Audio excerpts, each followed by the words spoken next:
Well, welcome everybody to our workshop today. We already actually read the notice, so we did that in another session. So I guess we're going to just kind of jump into it. So I'm going to talk for a second about my president's report, and then we'll kind of move on from there. So first off, I just want to say I went the other day to the girls and boys senior day for bowling, which was a lot of fun. I want to congratulate all the seniors. It looks like such a great spirit that was going on there, and it looked like a good camaraderie, and I'm glad I got to see it. And I do want to congratulate Coach Esposito and Coach Siciliano on the good seasons they had. But it was just a lot of fun, and I'm glad I went. So I think Ms. Abdulaziz kind of said something about it at the last session. So I just want to thank her for saying that and kind of pointing that out. I wouldn't miss it again. Yeah, but we can add, I'm sorry if I may, the girls finished 54-0 this year and won their division. And I think we're taking part in the short conference tournament today. I don't know how it turned out today. I didn't hear. They didn't Wow. win. They did not win today, but they did okay, and they still have a lot. They still have states and everything to go. Okay. Yeah, great season. They broke the record though. That's Yeah, it's incredible. Yeah, some really good bowlers too. A lot of nice action. It was a lot of fun. So last meeting, we had a lot of discussion around certain processes we're going to go through, and had a discussion around communication with teachers and how committees work and all that kind of stuff. And you know, in preparation for that discussion, I had a long conversation with our attorney, Michael Gross, on these matters. And, you know, from that meeting, we asked Michael to kind of join us today for about 15 or so minutes and talk through his impressions and you know, and answer some questions that you might have. Okay, so Michael, welcome to the meeting. Thank you. Glad And to be here. I'll turn it over to you now. No problem. Hello, everyone. I just wanted to, I actually listened to and watched your meeting from, I guess it was last week or the week before, when you had this conversation about communications and various issues. So I wanted to make sure that, and certainly that's why I'm here, is certain people wanted my opinion on things or discuss things with me. And I certainly, you know, I'm always welcome to meet with you guys at any time, and certainly to give you my advice and counsel. I wanted to start off by letting you know that after reviewing that video, and also I went back also and listened to the video of the presentation that I gave to you this past summer, and I think all of you were participating in that as well when we did the Code of Ethics, the 10 Code of Ethics paragraphs, except for our new board member, who I didn't get the chance to introduce myself to, but I will say hello this way now. But other than the one new member, I know we were all there participating in that discussion. And I wanted to, because a lot of this does dovetail into the conversations that we had back in the summer as a board during public session. But going back to the video that I reviewed the other day, certainly what I heard the board president provide to you on an informational standpoint was certainly consistent with everything that I had a conversation with him previous to your board meeting.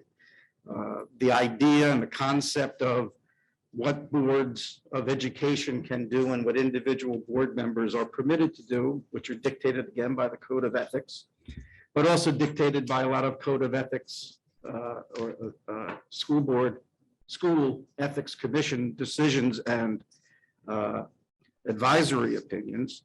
Those things are all very similar to what I was discussing during our summer session about the Code of Ethics. For the most part, it says, you know, that the board, and these were the conversations that the board president was having with you that evening, that the board makes policy, the board adopts policy, and the administration implements policy. That's the basic tenet of the Code of Ethics. And what it all stems from that is, what should individual boards or even board collectively role be while we are making sure that the policies that we adopt are implemented and implemented properly. Because again, that's the role that we talked about under the Code of Ethics. And that goes to things such as the chain of command and all those things that we talked about last summer.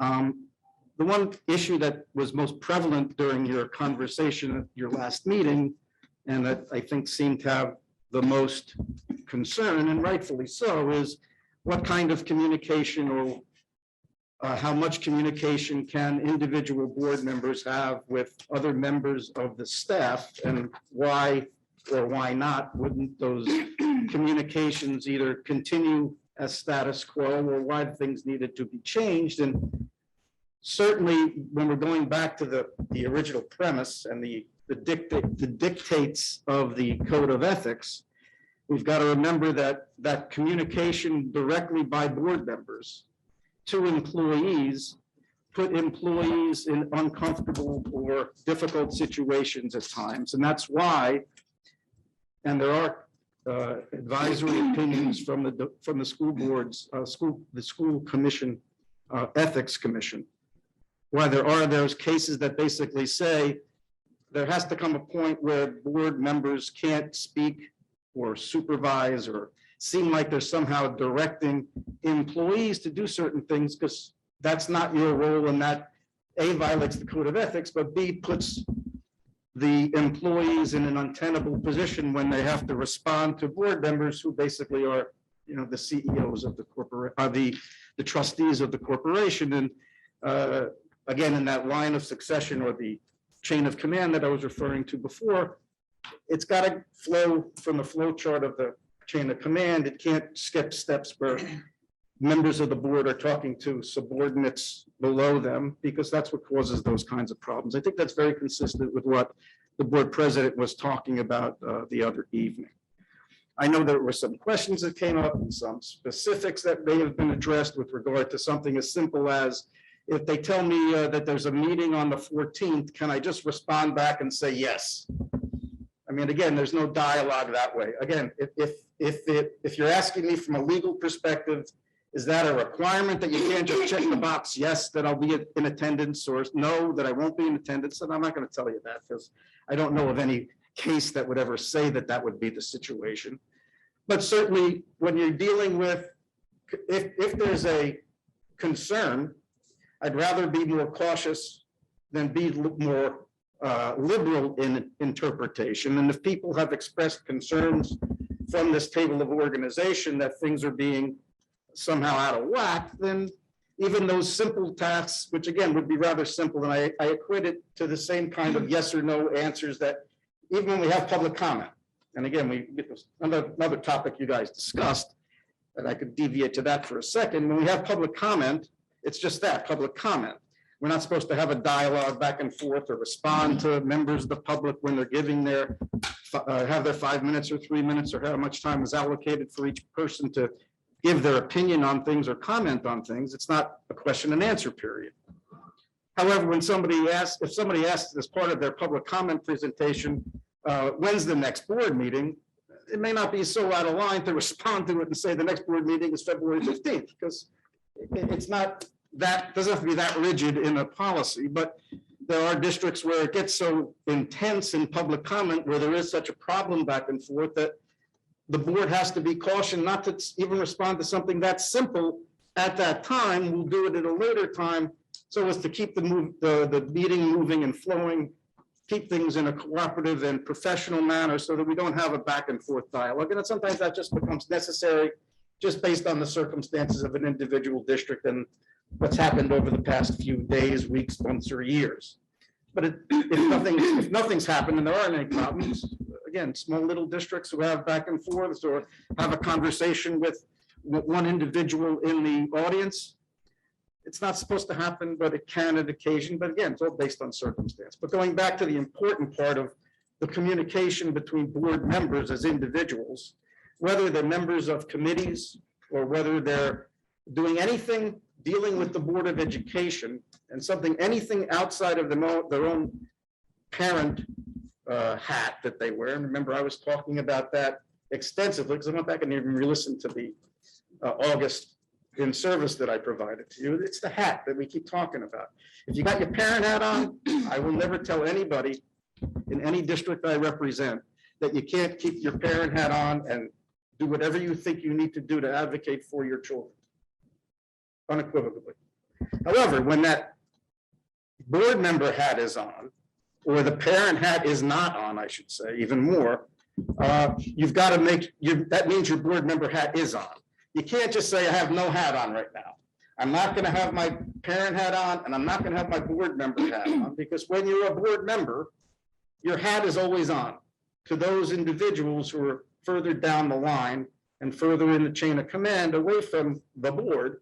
And that is where those conflicts and those problems and those situations where you wind up with ethics opinions wind up, because board members have to have their hat on unless their parent hat is on, and only when their parent hat is on.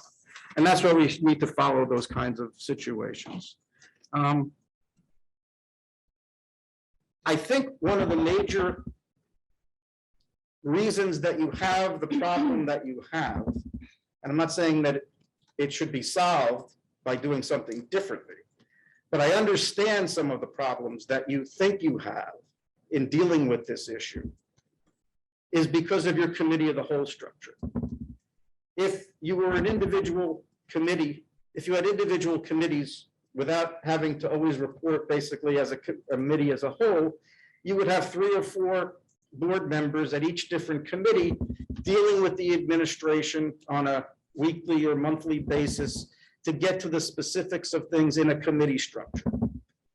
But in that same vein, even when you're in a committee structure, as opposed to a committee of the whole, there still has to be that protocol where board members should be dealing outside of the meeting that you would have. In other words, if you have a finance committee meeting, there may be the board secretary, business administrators in the meeting, the superintendents in the meeting, perhaps other people from the business office would be in the meeting.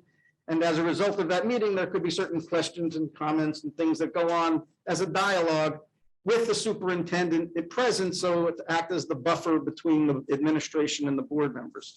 When you have this committee of the whole structure, and most of your contact with other members of the school community other than the superintendent is by email or by telephone, and it's not in a regular committee meeting structure, that's where things could then be perceived from the employee standpoint to be what I was referring to before, where they get a little anxious or a little concerned, or believe that when you ask them a question, there's something behind the question, and that private email or conversation that goes directly to the employee is giving them that feeling of, well, what's really being asked here? Why is my boss asking me these things? And that's where the concerns come in.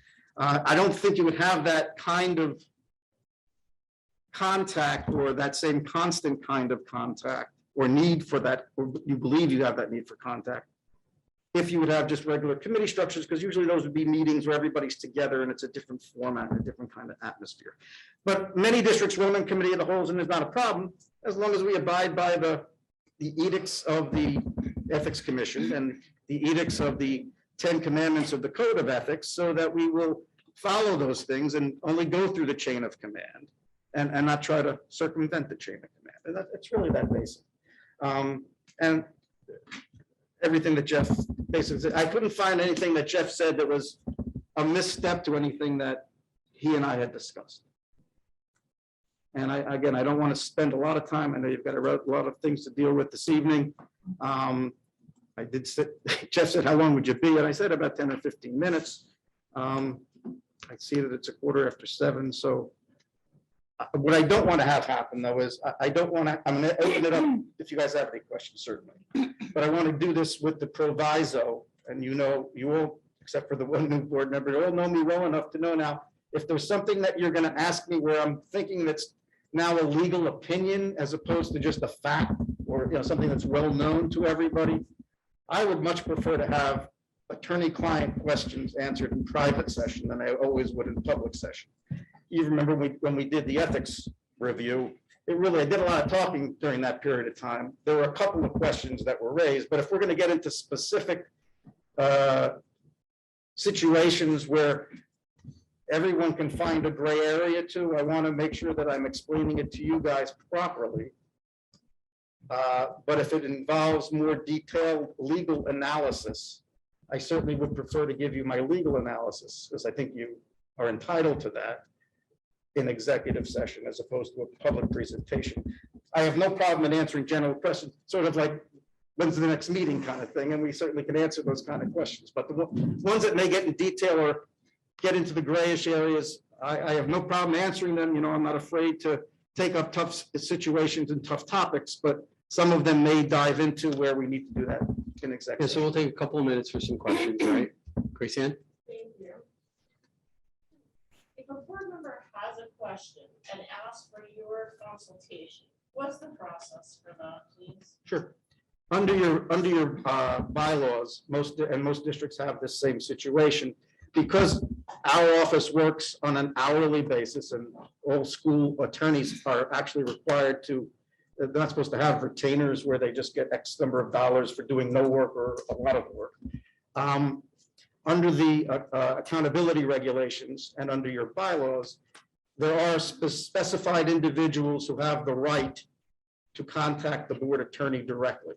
Normally, that would be the board president, the superintendent, the business administrator. Some districts have the special ed director, and also with the caveat, unless directed by that. In other words, sometimes a principal can call me because they say I've spoken to the superintendent. The superintendent has authorized me to talk to you, because my bills that come in every month have specific, as you know, specific entries. And every month they're supposed to be reviewed to make sure that those things, A, actually took place, and B, they were authorized to take place. So to answer your question, I believe your district has that. I didn't check for this evening, but it would be the superintendent, the president of the board, the business administrator, and again, anybody else at their direction to give me a call. Now, there are situations when individual board members would want to talk to me about something. The process would be, getting to your question, you call the board president. And if it's something that you don't even want to talk to the board president about, you want to go directly to me, you would have to say, I'd like to speak with Mr. Gross. Is it okay? What is it about? I'd rather not say. And then again, if he directs you under your bylaws to say, okay, you can give him a call, well, then you can certainly give me a call. Okay, any other questions? I would. Oh, sure. I mean, I didn't see it. Just to clarify about, because there was an issue about emails from Mhm. staff members send board members invitations to the junior prom, to a chorus concert, to come into their classroom and observe whatever. I'd like to be able to just respond, you know, yes, I'll be at the chorus, or can't wait to see the spring musical, or yes, I'll be going to the junior prom. I'd like to be able to know that I'm not violating any of the bylaws by responding to that email. And again, I don't think that you would be violating any of the code of ethics by just simply saying yes or no, checking a box, yes or no. I know the superintendent, again, because I did review your video, the superintendent was the one that said he would prefer that you go through him, even for something as simple as that. That's an internal issue between the board and the administration. If you're asking me again from the standpoint of a code of ethics violation, again, what we're trying to prevent, and I only have one copy. I thought I had a whole stack, but I brought the wrong pile. There's a school board opinion, advisory opinion, school ethics advisory opinion, A17-15, which I will leave here for anybody. And if you want to read it, that really differentiates between what board members can and can't do as volunteers. What they're allowed to do with regard to working in the school play, for example, if I'm just going to do the scenery as opposed to working with the director. If I work with the director is going to feel uncomfortable because now a board member, even though they're not wearing their parent hat and they're not really wearing their board hat, they're being perceived as still having that board hat if they're acting as a volunteer working with the director in the play. I just meant for attendance. No, that's why yours is the simplistic issue of just, are we going to be there or not? I don't think that violates the premise or what the holding in these advisory opinions dealing with that kind of contact that shouldn't take Okay. place. Anybody else have a I question? just want to add to that really Sure. quick. Oh. Years ago, when that specific situation came up, the way that it was laid out was if Mr. Di Pasquale sent an email to the entire board, and it's not Mr. Di Pasquale, but I can't think of her name right now, about maybe Spartan Scholar or, and said to the entire board, you're all invited to Spartan Scholar on this date, can you attend? The old way we did it was, because it went to the entire board, everybody was invited. Usually Jim's on that email. We would be able to say, yes, I can come. Where the problem came in, and it came in just with me, myself even. I have a teacher invited me personally, like me as a board member, but also it was only me to come and watch something that was happening in their classroom. So when it was only me, that was a problem, right? But then there's we have our middle school teacher who invites the entire board in to come do interviews. So you have different situations where you have to, if I get an email from an individual teacher coming to me saying, Amy, come to the junior prom or whatever, and nobody else on the board got it, then that's when I send to Jim and say, personally, this is how I've always done it. Send to Jim and say, Jim, I was invited to the junior prom, but Denise wasn't invited, Shawanda wasn't invited, blah, blah, blah, blah. Is that okay? And I know Jim's take, I don't want to speak for you, but I wasn't going to. Jim's take always was, if the entire board's invited, then there's not really a problem. But when you're taking individual board members and inviting one, that's when it becomes, for him, a little bit gray, because I shouldn't be in the buildings all the time as a Well, board member. would. May I Yes, I'm just jump on sorry. that for a second? I think the issue more so is that why should any one board Right. member have a opportunity that all of the board wouldn't have, right? And I do think there is certainly a distinction between being invited to an NHS ceremony or a Spartan Scholar ceremony that's in the evening, that isn't getting into an individual classroom, what have you. Where it does become more of an issue is when you're invited into a specific, one board member or two board members are being invited, perhaps because of who knows why. A great Can I- initiative. I misunderstood the question and the premise. Right. What I was always referring to just before was everybody got an invitation. It wasn't a selective, one or two board members got a selective invitation. But let me give you the reason that there's a major difference between that, and I understand the concern, because as I was talking about the chain of command, it works both ways. We shouldn't be having individual employees contacting individual board members about anything. The other way up. But if they're inviting the whole board to something, that's one thing. If they're inviting just the board members they like to this thing, well, that's a problem already, because now they're already treating board members differently. And that's a problem, chain of command going the other way. Okay, good. Great, Shawanda? I think for me, and perhaps it's just my personality, I need the black and white, because if you listen to the tape last week, what I specifically said was, as of this date at 7:57 PM, or 7:47 PM, no board member will respond. It should go through you. And Jim said yes. Mhm. And now Irene would prefer to respond, yes. So Again, and for that's, me, and which I get, she's not going to jail for it, it's not an ethics violation. Just what are we consistently going to do? Because consistency is where, in my opinion, the issues come into play, because one person may do something in this regard, and it's okay, because it's only this, but then someone else can do something in another regard. We can't do that. Oh, no, we don't do that. So where's the consistency is the what I'm the looking for. simple answer is, and let's make sure we're talking about the specific situation. All 9 of you get the same invite for the same thing, or the same email. If all 9 of you get it, then that's got to be a decision between the board and the and the superintendent as to what you're going to do going forward, as your question was. So basically, at your last meeting, and you're right, asked exactly that question. So as of right this second, I can't just type in, yes, I'll be there, and press send, because the superintendent basically said he didn't want you to do that. I will tell you, without embarrassing or making anybody's feelings get hurt, you tell him how you're going to deal with that kind of situation, because the board decides whether we're going to be able to click yes or no, or we're going to have to go through the superintendent to click yes or no, because that's a decision you guys can make as a board. Again, only for that, not for the individual Correct, I board understand. member getting something, not for something where somebody sending everything to all board members on their opinion for something, and somebody's gonna reply, not even reply over, reply back to the sender, remember chain of command going the other way. So, but again, a simple yes or no, or I'll be there, that's a decision that the board needs to make, as I said before, in consultation with the superintendent. As of right this second, at your last meeting, it was determined that, no, you're not gonna do it, unless or until you guys decide to do otherwise. If That's, I could just add, I think Shawana, the idea was because there are different circumstances, the safest and best thing to do is just to run everything through. And I don't have a problem with Right. it. I just want consistency. Right, I agree. That's it. and that's why right now, the Saying answer is, that- no, it goes right through him. Okay, we'll take one more question. Okay, then we'll, okay, Grace Ann. Mr. Gross, how are they ensured that all board members have the same information? What do you mean ensure that you have the same Um, information? With emails, with, any information? Well, Because it seems like some people have some information and then others may have other information, and it doesn't seem consistent. Well, and that's why, in your district, having a committee of the whole, Excuse me, Mr. Gross. Sorry, you mind giving me an example? Sure.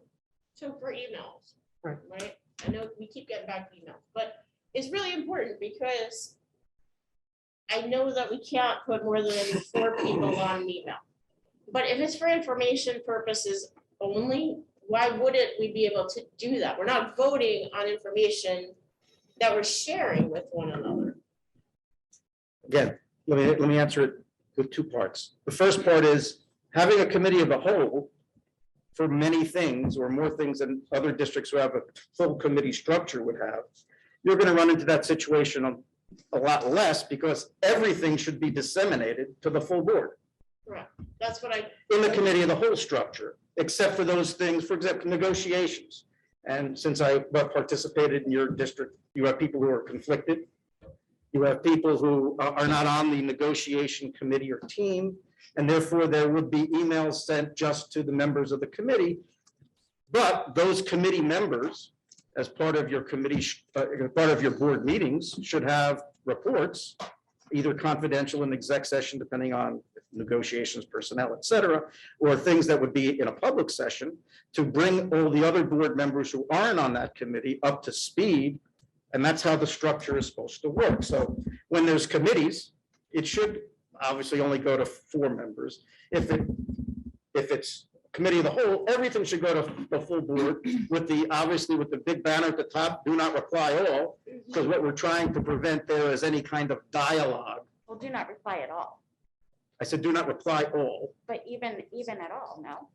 Well- Because if Jeff sends out an email and says, this is the information on a financial matter, Mhm. right? Yep. And I have a question, I'm supposed to keep my question till I come here on Tuesday night, correct? Because if I now reply to Jeff, now we're in a conversation about it, even if it's just Jeff. You and Jeff can have a conversation.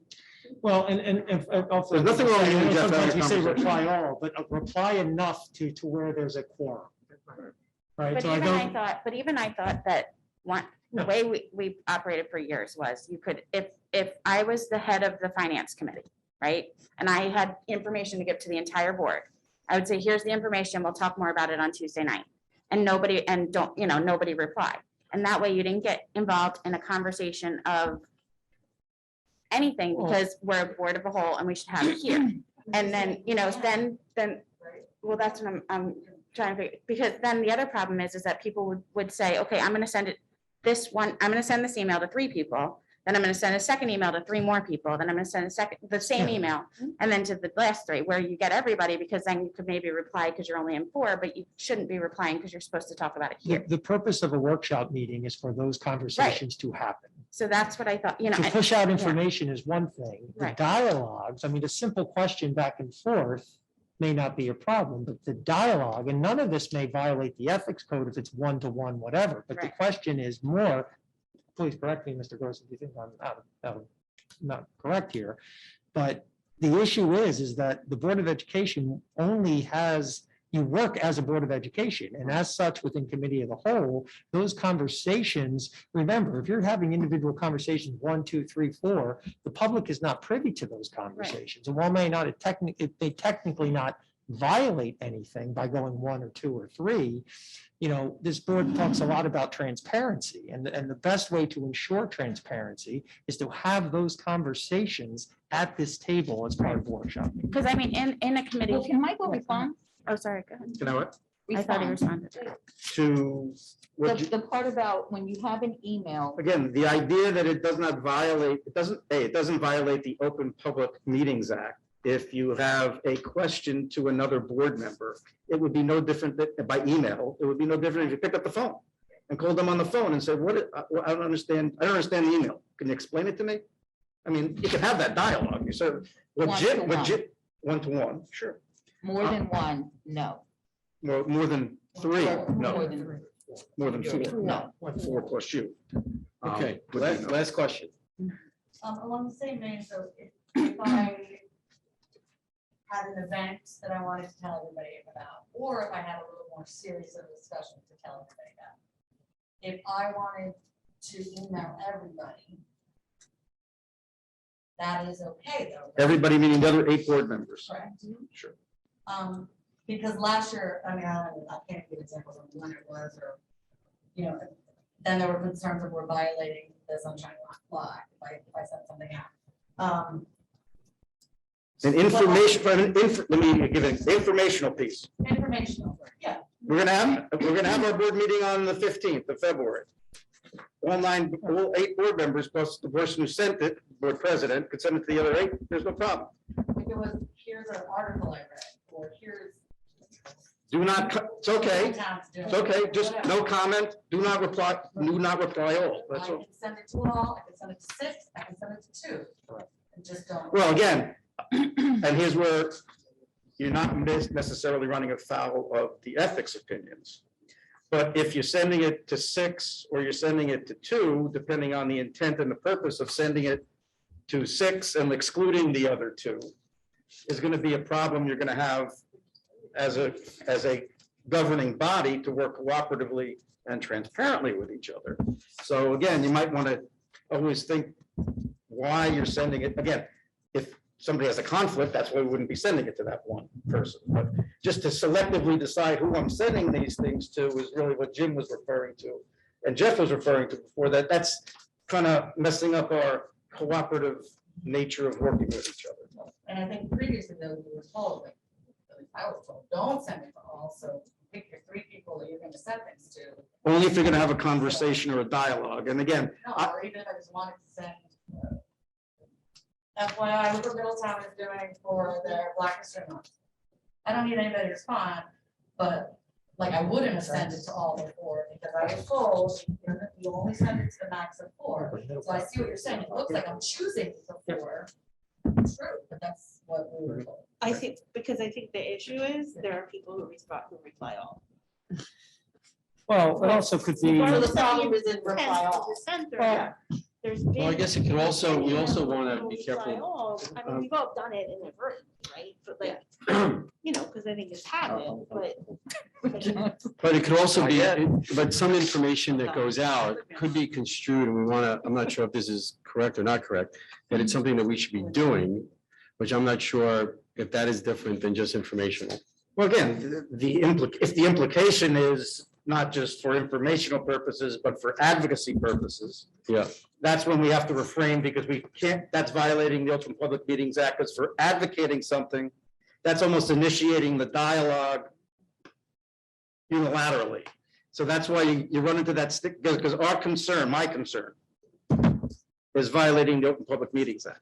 So if there's something that's being sent to all that could be construed as not simply informational, but advocating, that starts the dialogue even before somebody replies. And that's really where I think the missing element of our conversation. So can you give an example of that, please? Advocating versus informational? Let's use a good topic that everyone is talking about, okay? Here's an article on why masks don't solve any problems in school. Let's, I read this because I'm a proponent of it. By you saying I read this, I'm a proponent of it, is now starting that advocacy rather than just giving the article. by any of that commentary in the, instead of just saying FYI, it's gonna now cause that dialogue to start just by one person pressing send to more than five or more board members. So expressing an opinion is considered. Yeah, that's starting the advocacy, sure. Or probably, just correct me, we should be looking at this because these guys did it too. Yeah, we should, right, let's take a look. Yeah, exact- Again, how it's gonna be construed is it advocating a position?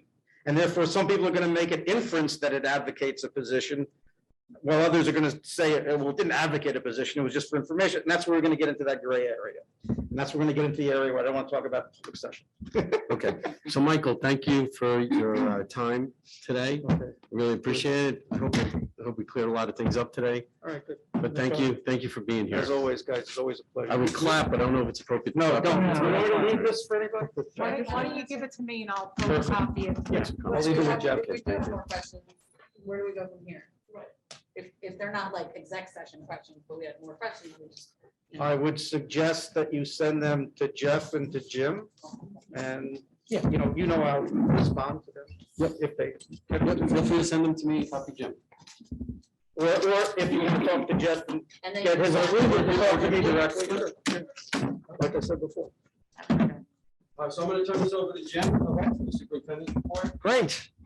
You don't need me for anything else? Can I just point of, sir, they're saying they're having a hard time speaking in microphones, so does somebody want to move? I'll move. if you Well, want. part of Up the here. problem is we are one I know, microphone so I was short. gonna say, I'm happy to move up here if Grace Ann, you want to move here or something, or someone wants to move here, or I want to move up under there. Can that also, how do we ensure that, I think this has come up before, that we I don't know how to have do enough that. microphones for everybody? Well, I You want mean. to stay there? I can.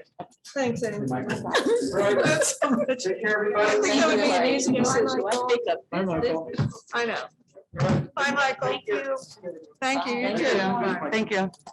Do you want me to, are you gonna move or you want me to? Okay. For saying. I don't have a problem with it. Just tell me what we're all gonna I'm do. gonna bring that up because I feel like. Amy, you're my. Because I don't want you to reply and then I don't. And it's like. I'm sorry. No, no. I bring my own microphone. What? But why don't we have no microphone? And we- So I don't want like. At all times. We never have. John. But I've never not replied myself. I feel like I'm confident enough to say. All right, we're good. This is what I want. now. Okay. And then we can All all right, hear each other. so continuing right along. So much anticipated. The next up, what we have is presentation of our Start Strong results. And just a reminder to the board, this was an assessment that was provided by the Department of Education to our rising, it was back in September when this was, this assessment was taken. The rising 4th grade through 10th grade students took this assessment, and then the 12th grade students also took it in science. So with that, Ms. Weldon, well, just as a reminder, the individual results were provided to the teachers immediately, within days, to be able to start to impact teaching and learning quickly. Parents received their students' individual score results November, December? Kelly? Early Around December. Early December. And now the state has provided us all our results in one big, nice, happy package. And so we are happy to present those to the board and to the public at this time. So with a very comprehensive report that took hours upon hours to develop. Thank you, Ms. Weldon. I turn it over to Kelly Weldon for our assessment presentation. My pleasure. Okay, Mrs. Conway, if you could load up the presentation, that would be great. Dr. Spankwitz did start with a couple highlights here that I'd just like to reiterate. Marianne, you can advance here. Here are the grades that were tested in the different subject areas.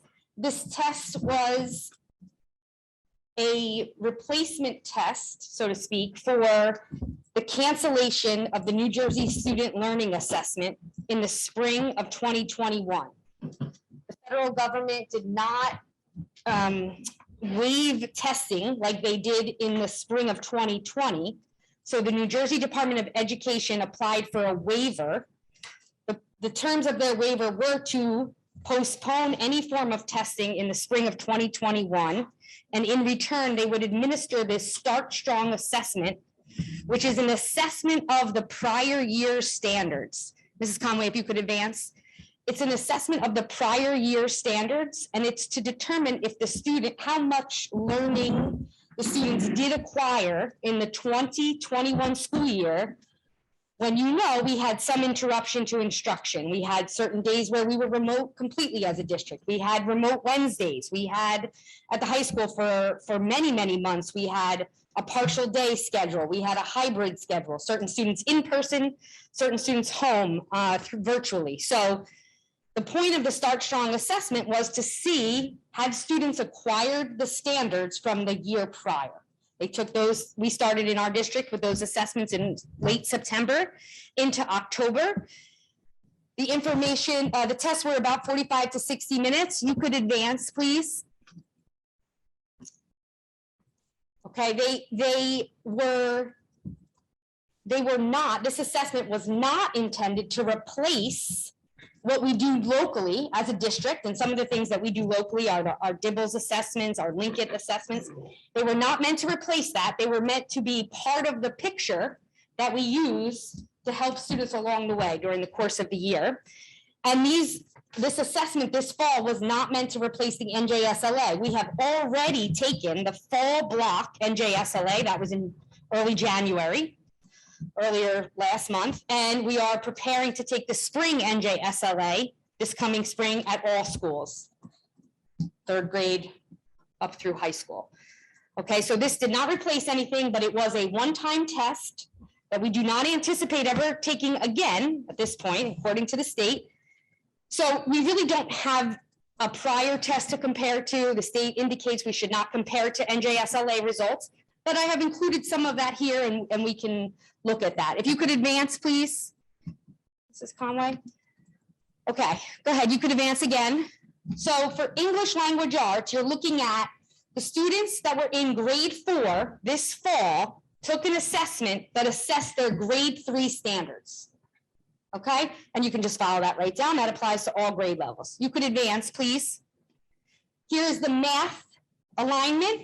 Students in grade 4, grade 3 standards. If you go down towards the bottom, the Algebra 1 test, the students who were in Algebra 1 this fall took a test that assessed 8th grade standards.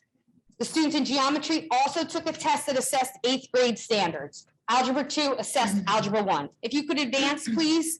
I just want to note that algebra test, the students in algebra, they took a test based on the 8th grade standards. They focused on the standards that have algebraic concepts in them. The students in the geometry class took a test based on 8th grade standards, but the test focused on the geometry concepts of the 8th grade standards. Okay, you can go ahead. And here where the science alignment was more of a grade band, the students in grade 6 took a science assessment that assessed their acquisition of the standards in grades 3 through 5. And you can see right down the line there how that goes. Okay, you can advance, please. Okay, so some of this is coming directly from the Department of Education, and I thought it was important to leave it in there verbatim. This is one of those slides. You know, the department has emphasized the fact that every district had a different schedule last year. Some students were in person every single day, all year, for the most part. Some students were never in person all year, and that goes for Ocean Township students and students across the state. So it is difficult to make comparisons because you're not sure if you're comparing in-person instruction to remote instruction. Nevertheless, you know that in my presentation, I do provide you with that information, but just to keep that in mind as you analyze this. Okay, and that they also say that the NJSLA, you're fine. The NJSLA is not meant to, the Start Strong results are not predictive of a student's performance this coming school year on the NJSLA. The NJSLA will test the students on the current year standards, not the prior year standards. Okay, this says more of the same, so you can go ahead, Mrs. Conway, to the next slide. Okay, I want to just a little bit about this performance bands. So the state provided the results in 3 performance bands. Level 1, more support needed. You will see that in some places listed as strong support may be needed. The state used those 2 terms interchangeably a little bit throughout all of their guidance. Level 2, some support needed, and level 3, less support needed. The inference that you can make here, if you could just go back to that slide, I'm sorry if it's possible, is that students who are at level 3, less support needed, have acquired a good amount. They are meeting or exceeding grade level expectations from the prior year. So they've acquired a good amount of the standards from the prior year. Some support needed means they were approaching the standards, right? They had acquired some, but not completely. And obviously more support or strong support needed is an indication that a student really did not grasp all of the concepts and all of the standards of the prior year and will need more intensive support throughout this school year and perhaps beyond. Okay, you can advance, please. All right. The Department of Education did provide their overall takeaways from the state results, and I share those here with you. Okay, the results of Start Strong mirror historical trends in New Jersey standardized assessments. Okay, they are consistent with the national pandemic era observations. Unfinished learning may be greater in math than in reading. Unfinished learning may be greater for elementary students than for older students. And for historically underserved populations, gaps continue to persist. These are the takeaways of the entire state. Okay, next slide, please. When we look at our data, our takeaways are that most of our elementary and TOIS performance in ELA and math show some positive trends, where in those areas we were scoring above the state average for the most part. Our Hispanic performance is above the state average in ELA and math. Algebra 1 at the high school requires additional focus. We continue to struggle in that area. Science performance across all grade levels is below the state average. And our Black and African American and ELL performance in ELA and math is below the state average. So areas of great concern for us and more heightened focus. I will say for science, in some cases, particularly at the elementary level, in the shortened day, and with the math breaks and the different SEL breaks that we took, we highly prioritized literacy and math. So courses like social studies and science at some times during last school year were sacrificed at times to focus in on literacy and math. So some of that I think we see here.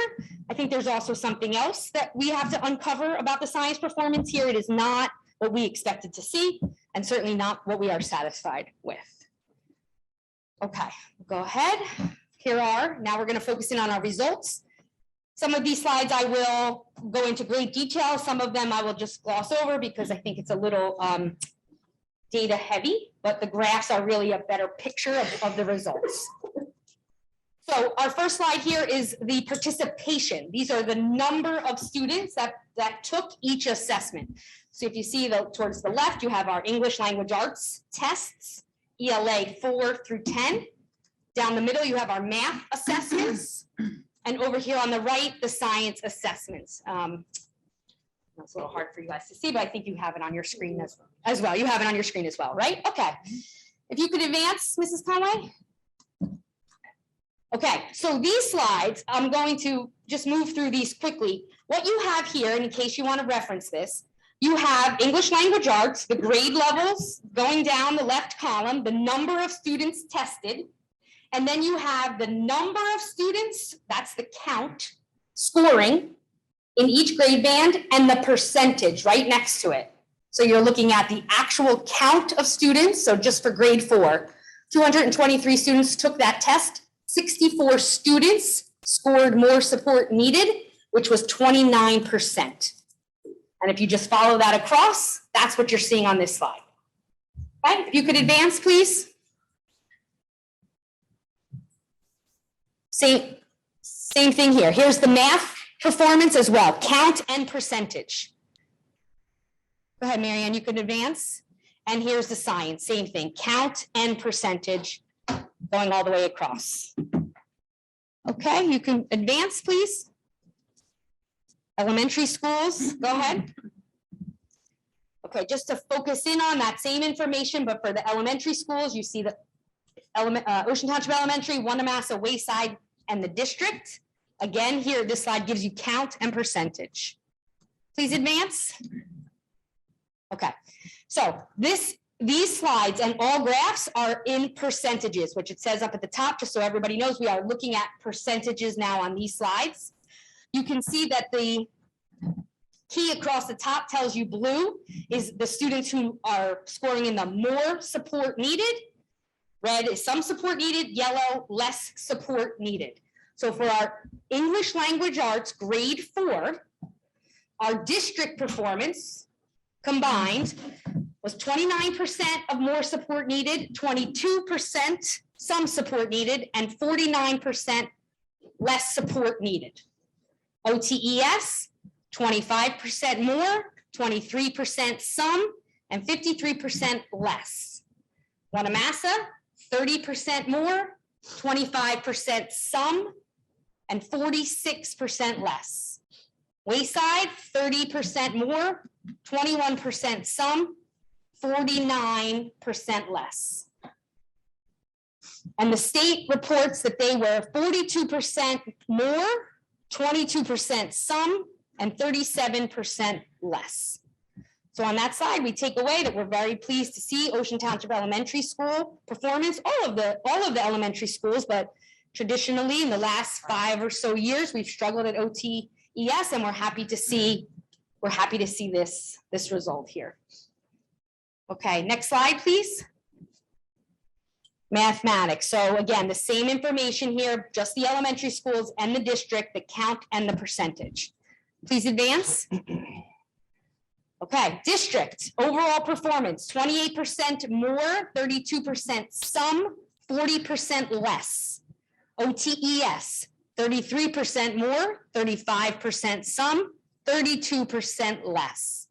Wanamassa, 26 more, 39 some, 35 less.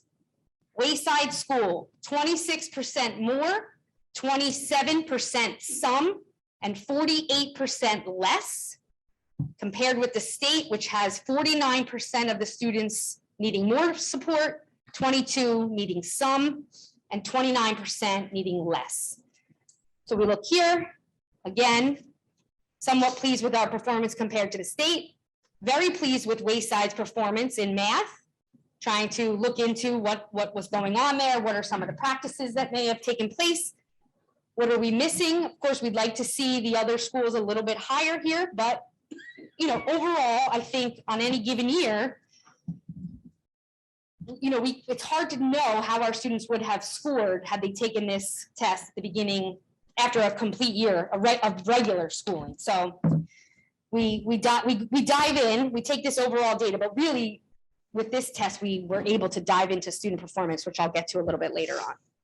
Okay, you please advance. TOIS performance. Again, we have our count and percentage slide here. You can advance.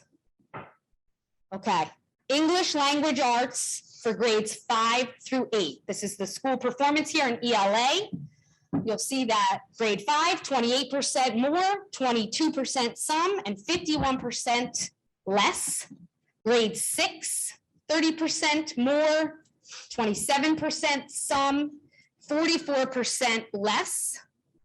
Grade 7, 28% more, 27% some, and 45% less. And grade 8, 34% more, 13% some, and 53% less. It's the performance for the intermediate school. And again, this was the grade the students were in this year, but they were assessing the standards from the year before. Okay, when you're looking at this, knowing that the 7th grade students took an assessment of grade 6 standards, just to keep that, can be confusing. So just to remind you of that. Okay, please advance. All right, let's look at now the comparison to the state. We're still on English language arts, and we're going each grade compared to the state. As I just read to you, the grade 5 performance compared to the state, which had 27 more, 25 some, and 48 less. Okay, so we were happy to see in this On this assessment, we were slightly above the state for the less support needed, okay, which is where you would like to see most of your students. Okay, please advance. Grade 6, again on the left, our grade 6 compared to on the right, the state, 33% more, 26% some, and 41% less. Again, just slightly above for that yellow column. Please advance.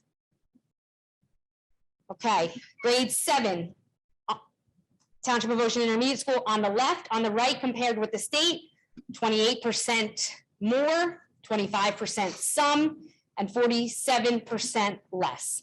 Very similar performance there to the state. Slightly above, but very similar across the board. Okay, please advance. Grade 8, English Language Arts, you have TOIS on the left and the state on the right.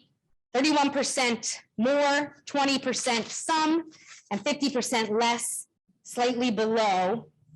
I'm sorry, no, slightly above again for TOIS grade 8. Okay, please advance. All right, we're moving now into TOIS mathematics. At TOIS, we have students who take math in grades 5 through 8, and some of our 8th graders take Algebra 1. So those results are included here as well. This is Algebra 1 performance for 8th grade students on this slide. Again, you're seeing the count and the percentage. Please advance. Okay, here you have the performance of TOIS students across the board, grade 5 through 8 and Algebra 1. Keep in mind that in grade 8, you'll have the grade 8 math results are about 2/3 of the grade, and the Algebra 1, it's about 1/3 of the grade or so that takes Algebra 1. So that 8th grade, those 8th grade results are just of 2/3 of the class. Okay, going across, grade 5 scored 44% more support needed, 30% some, and 26% less. Grade 6, 51% needing more support, 26% some, and 23% less.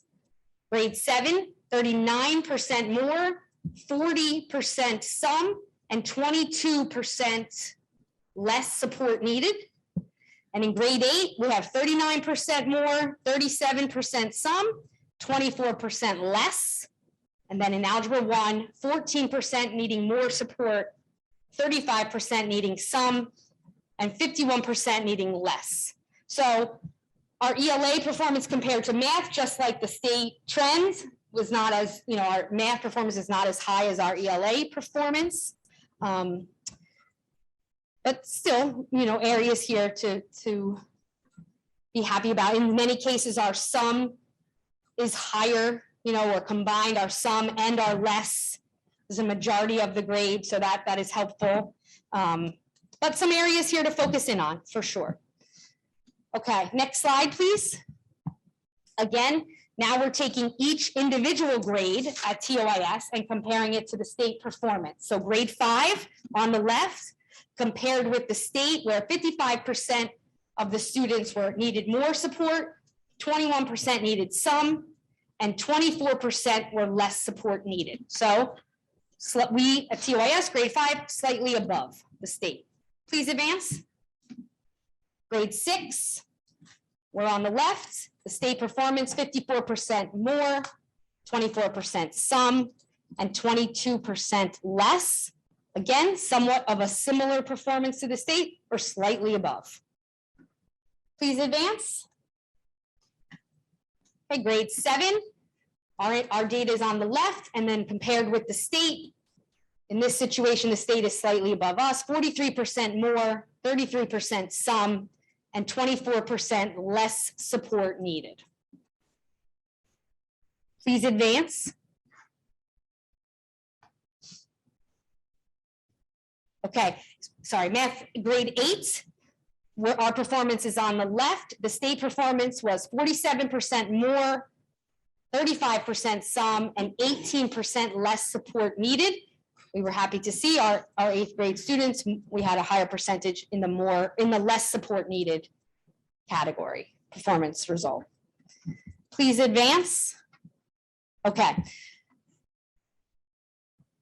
I am going to compare Algebra 1 to the state. I didn't skip it. I just wanted you to know that the state did not break out their data in 8th grade and 9th grade. They combined it. So I will compare Algebra 1, but I will do it combined later on when we see the high school results as well, okay? Okay, science support levels at TOIS, only grade 6 took this assessment, and again, it was assessing the grade bands 3 to 5, standards grades 3 to 5. You're looking at the count and the percentage. Please advance.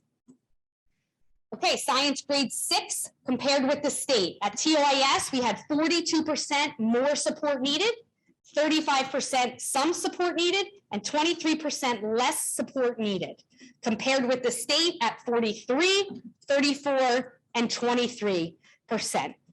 Very close, very similar. Okay, Ocean Township High School. English language arts, the students in grades 9 and 10 took this assessment. Only students in grades 9 and 10 took the English language arts. You're looking at count and percentage. Please advance. Okay, here we have our graphs. This is our high school, our students, our performance. In grade 9, 39% more, 17% some, and 44% less support needed. In grade 10, 33% more, 22% some, 45% less support needed. We were happy to see that, almost half of the class had really acquired all of the standards of that grade level. Certainly some work to do with those who didn't, but a good percentage of students did acquire the standards. Okay, please advance. Grade 9 compared with the state, 39%, 1744 for us, 32, 15, 54 for the state. So certainly, results we would like to see different and really have to look at why that is. But there you see us, grade 9 compared with the state. Okay, next slide. Grade 10, similar, 33%, 2245, that's us on the left, compared with the state, 26% more, 20% some, and 55 less support needed. So again, we're below the state here, an area of some concern for us. Next slide, please. Same thing, Ocean Township High School. Now we're looking at mathematics. Students at the high school took this test in Algebra 1, Geometry, and Algebra 2. Please, you're looking here at count and percentage and to the graphs. So Algebra 1 at the high school, 66% more support needed, 23% some support needed, and 12% less support needed. In geometry, 51% more support needed, 24% some, and 25% less. And in Algebra 2, 35%, 33%, 32% less support needed. Those are our high school results. Please advance. Now, in comparison to the state, we have our Algebra 1 results, again, combined. The district Algebra 1 performance is 52% more support needed, 26% some, and 22% less support needed. At the state level, it was 60% more support needed, 24% some support needed, and 16% less support needed. So we are happy to see that our Algebra 1 performance is above that of the state. However, it is still an area, particularly at the high school level, where we continue to try to redesign instruction and put other supports in place to help our high school students be more successful in this course. Okay, please advance. Geometry, Ocean Township High School on the left. I read those numbers to you on a previous slide, compared with the state, which scored 47% more support needed, 24% some support needed, and 29% less support needed. So slightly above, the state is slightly above us here in geometry. Next slide. Algebra 2. The district on the left, the state, 31% more support needed, 29% some, and 40% less support needed. Again, here we are below the state. Obviously gives us, some pause as we dive into some of the individual results and some of the standards that we did not hit last school year. Okay, Next slide, please. Science support levels. At the high school, students in grades 9 and 12 took this assessment. They were, again, assessing grade bands of standards. You're looking at a slide that has count and percentage. Please advance. Okay, grade 9, this is, both of these are Ocean Township High School, grade 9, 51% more, 37% some, and 13% less. Grade 12, 64% more, 18% some, and 17% less. Next slide. Grade 9 compared with the state. See our grade 9 on the left, the state performance is 42%, 42%, and 16% less support needed. So again, we fall below the state here. And as I said on my opening slide of our takeaway, science was an area of concern. Next slide. Grade 12, we're on the left, the state on the right, 50% more, 24% some, and 27% less. Similar outcomes here as grade 9. Okay, please advance. Okay, so now we're looking at subgroup performance. You can advance. Again, we're going to take each subject area on its own. We are looking at, so just to explain this, the state gave us our results for all of these subgroups. But when the state presented their data, they did not present their results for all of these subgroups. So I will show you our performance, but in the comparison slides with the state, you will see some subgroups omitted because I did not have that data to compare. Okay, so these are the percentage counts, just percentages going across for each subgroup. Okay, and then we'll go into the graphs, which I think paint a clearer picture. If we can advance here. Okay, so English language arts. This is all of the grade levels combined, right? You're just looking at our Hispanic performance and going across all tests, all English language arts tests from grade 4 to 10. Okay, Hispanic, 44% more support needed, 21% some, and 35% less. Asian, 19, 20, and 61%. Black or African American is 55% more, 22% some, 24% less. Our white students, 24% more, 22% some, and 54% less. 2 or more races, 36% more, 25% some, and 40% less. Please advance. Students indicated with an IEP, 64% more, 19% some, and 18% less. Students with 504s, 23% more, 25% some, and 53% scored less support needed. Our current ELL students, 86% needing more support, 11% needing some, and 4% less support needed. Former ELLs, 48% scored more support needed, 15% scored some support needed, and 36% scored less support needed. Happy, obviously concerned about ELL performance, but happy to see the trend that as students exit our program, they start to do a little bit better. Or are prepared to do well, I should say, from leaving the program. And then economically disadvantaged students, 52% more, 19% some, and 29% scoring less support needed. And please advance. One more slide for English language arts. Female compared to male. Females on the left here, 26% more support needed, 22% some, and 52% less support needed. Compared with our male students, 36% more, 21% some, 43% less support needed. Okay. Go ahead, next slide. Now we're going to look at subgroups district compared to the state. Okay, so here's a Hispanic comparison. English language arts Hispanic, district performance on the left, state performance 43% more, 23% some, and 34% less support needed. We have a very similar performance here, slightly above though in that less support needed column.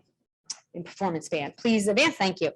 Asian left district on the left, the state performance is 13% more, 17% some, and 71% less support needed. We fell below the state here with our Asian population. Next slide. Black or African American, we have the district on the left and the state on the right. State performance is 45% more, needing more support, 23% needing some support, and 33% needing less support. Again, below the state and an area of concern for us. Next slide. Okay. English language arts, white population, the district on the left, and the state performance is 22% more, 22% some, and 55% less support needed. Somewhat similar, but we did fall just below with that less support needed performance band. Economically disadvantaged, Ocean Township on the left, the state on the right, 46% more, 23% some, 32% less support needed. Again, slightly below the state on this, with this subgroup. And current ELLs, you see our district on the left, the state 67% more, 18% some, and 15% less support needed. Again, below. Okay, next slide. IEP. Ocean Township on the left, the state on the right, 59% more support needed, 20% some support needed, and 21% less support needed. Close, but below. Okay, moving on to mathematics. Again, you have all of the subgroups listed here that the state reported out to us on our performance. Okay, and you're looking at percentages going across the performance bands, and we'll move on to the graphs.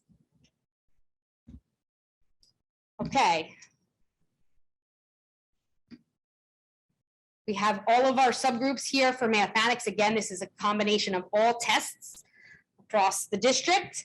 Combined, our Hispanic performance for mathematics was 53% more support needed, 32% some, and 15% less. Asian performance, 22%, 30%, and 49% less support needed. Black or African American was 71% more support needed, 22% some support needed, and 6% less support needed. Our white students, 35%, 32%, and 33% across.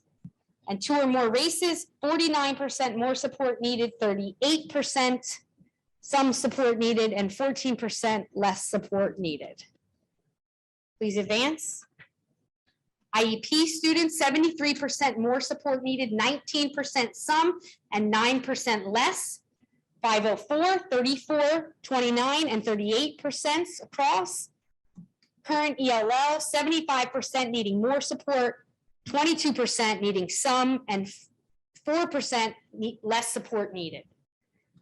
Former ELLs, again, similar to the last, to English language arts, slight improvement here, 50% more support needed, 33% some support needed, and 16% less support needed. Economically disadvantaged, 63, 26, and 11% less support needed. Please advance. Female, male, female on the left, 44, 33, 34, 23% less support needed. And our male students, 41% more, 29% some, and 30% less support needed. Okay, please advance. Now we're going to look at our results compared with the state. Next slide. Here's the Hispanic performance, the district on the left, 53, 32, 15, and the state performance is 57 more, 25% some, and 12% less support needed. Happy to see our Hispanic students scoring slightly above the state level here. Next slide. Asian. Ocean Township on the left, the state performance, 18% more support needed, 23% some support needed, and 58% less support needed. Our Asian population here fell slightly below the state performance. Black or African American subgroup, district on the left, state 70% more support needed, 21% some support needed, and 9% less support needed. Close, but our African American, Black or African American subgroup here did fall below the state performance. Next slide, our white student performance. District on the left, state 36% more support needed, 32% some, and 32% less support needed. Very close, we were slightly above in the less support needed category, performance band, excuse me. Next slide, economically disadvantaged. We're on the left, the state performance is 67% more support needed, 22% some support needed, and 11% less support needed. So looking, similar performance in the less support needed, and we're slightly above in the some support needed. So I would say we're just slightly above the state performance there. Next slide, our current ELL students, we're on the left. I've read those to you. On the right, the state, 78% more support needed, 15% some, and 7% less. So here we're falling slightly below in the less column, a little bit higher in the sum, but still we'd like to see more of our students performing in the less support needed category. Okay, students with IEPs, district on the left, state on the right, 75% more support needed, 17% some, and 8% less support needed, just slightly above the state here. Next slide. Okay, science, again, the same information. Here are the percentages in performance bands written out, and we're going to look at the graphs to get a clearer picture. Okay, our science performance, Hispanic, 65, 24, 11% less support needed. Asian, 45 more, 25 some, and 30 less support needed. Black or African American, 79% more, 14% some, and 7% less support needed. And our white population, 44% more, 35% some, and 21% less. Please advance. IEP students, 79% needing more support, 17% needing some, and 4% needing less. 504, 43% more, 28% some, and 39% less. Our current ELLs, 91% needing more, 6% needing some, and 3% needing less support. Former ELLs, 75% more, 18% some, and 7% less. And our economically disadvantaged, 79% more, 15% some, and 7% less. And the last comparison is male to female. Females 48%, 35%, and 16% less. Males 56% more, 26% some, and 18% less. This subgroup performance in line with the overall performance in science is concerning. Next slide. Okay, comparisons with the state. Okay, science Hispanic, district on the left, state 61% more, 29% some, 10% less support needed. Somewhat similar performance there. We're slightly above in that less category. Asian, 45%, Ocean Township on the left, 45, 25, 30. Already know those numbers. State on the right, 35%, 33%, 32% less support needed. Okay, Black or African American, district on the left, state on the right, 65%, 27%, and then 9% less. So we're below the state here, this subgroup. White performance, district on the left, state 34% more support needed, 38% some support needed, and 28 less support needed. In this case, we're falling below the state. Okay, next slide. Economically disadvantaged. We're on the left. State performance is 63% more, 28% some, and 9% less. So we fell below here in the less and the some support for this subgroup. Please advance. Current ELLs, our district performance on the left, the state 82% more, 15% some, and 3% less, although our less columns matchup. The state did outperform us in that sum category. So I would say here we are below. Next slide. Okay, IEP, yes.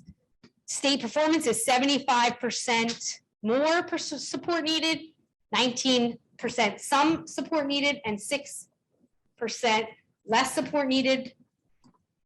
State outperforming us here on this with this subgroup. Okay, so those were the results. Let's talk about what happened after the students took the test. You could advance, please. Okay, so moments after this test finished, we had results. I was able to go into the platform and pull down preliminary results like this. Overall, not subgroup information, but overall, how many of our students on each assessment scored more, some, or less. I immediately created slides for our principals and our supervisors. That information was shared out with the departments and the grade level so they could see how each grade level did. The supervisors did a deeper dive of the score reports based on standards. So they could see across a grade level, were there certain standards that we did not hit last year. They created resources for the teachers that had those standards that we may have missed or had a high number of students not score well on, and attached to that intervention resources and skill work tied to that standard. So the supervisors provided the teachers with, if you had a student who struggled with this standard, have them work on this exercise. If you had a student that struggled with this standard, have them work on this exercise. In addition, we printed out every single student's results. Bless you. And we provided that to the teachers. I'm going to talk a little bit more about that in a few slides because I have a visual. So the supervisors took all of these resources, they brought them to the teachers, they showed them how their students did. They showed them the standards and they attached the work, the exercises, the resources that they could use to backfill those gaps. One of the things that we purchased this year, well, I'm sorry, we purchased it in the past, but we expanded we bought it for more, we bought more licenses of this platform, IXL, purposely last year because we knew that we really needed to hone in on key standards and we wanted to be able to give students individualized work. So not give the entire class the same assignment, but if these 3 kids missed this standard and these 3 kids missed another standard, we wanted to be able to individualize instruction. Our teachers do that every day is to the best of their ability, but they need tools to do that even better. And IXL is one of those tools. So the supervisors were linking different exercises to the standards that students may have missed, and they rolled that out to the teachers right away. The teachers then took that with what else they had. They had perhaps Linkit Form A results that we gave. They had Dibbles results at the elementary school. They took this whole package and began to provide intervention to students. And it varies across the grade level. At the elementary level, they provided that intervention during small group instruction, okay, and independent work in that class. At the intermediate school, some of that was the same. Some of that happened in an intervention period or with an interventionist.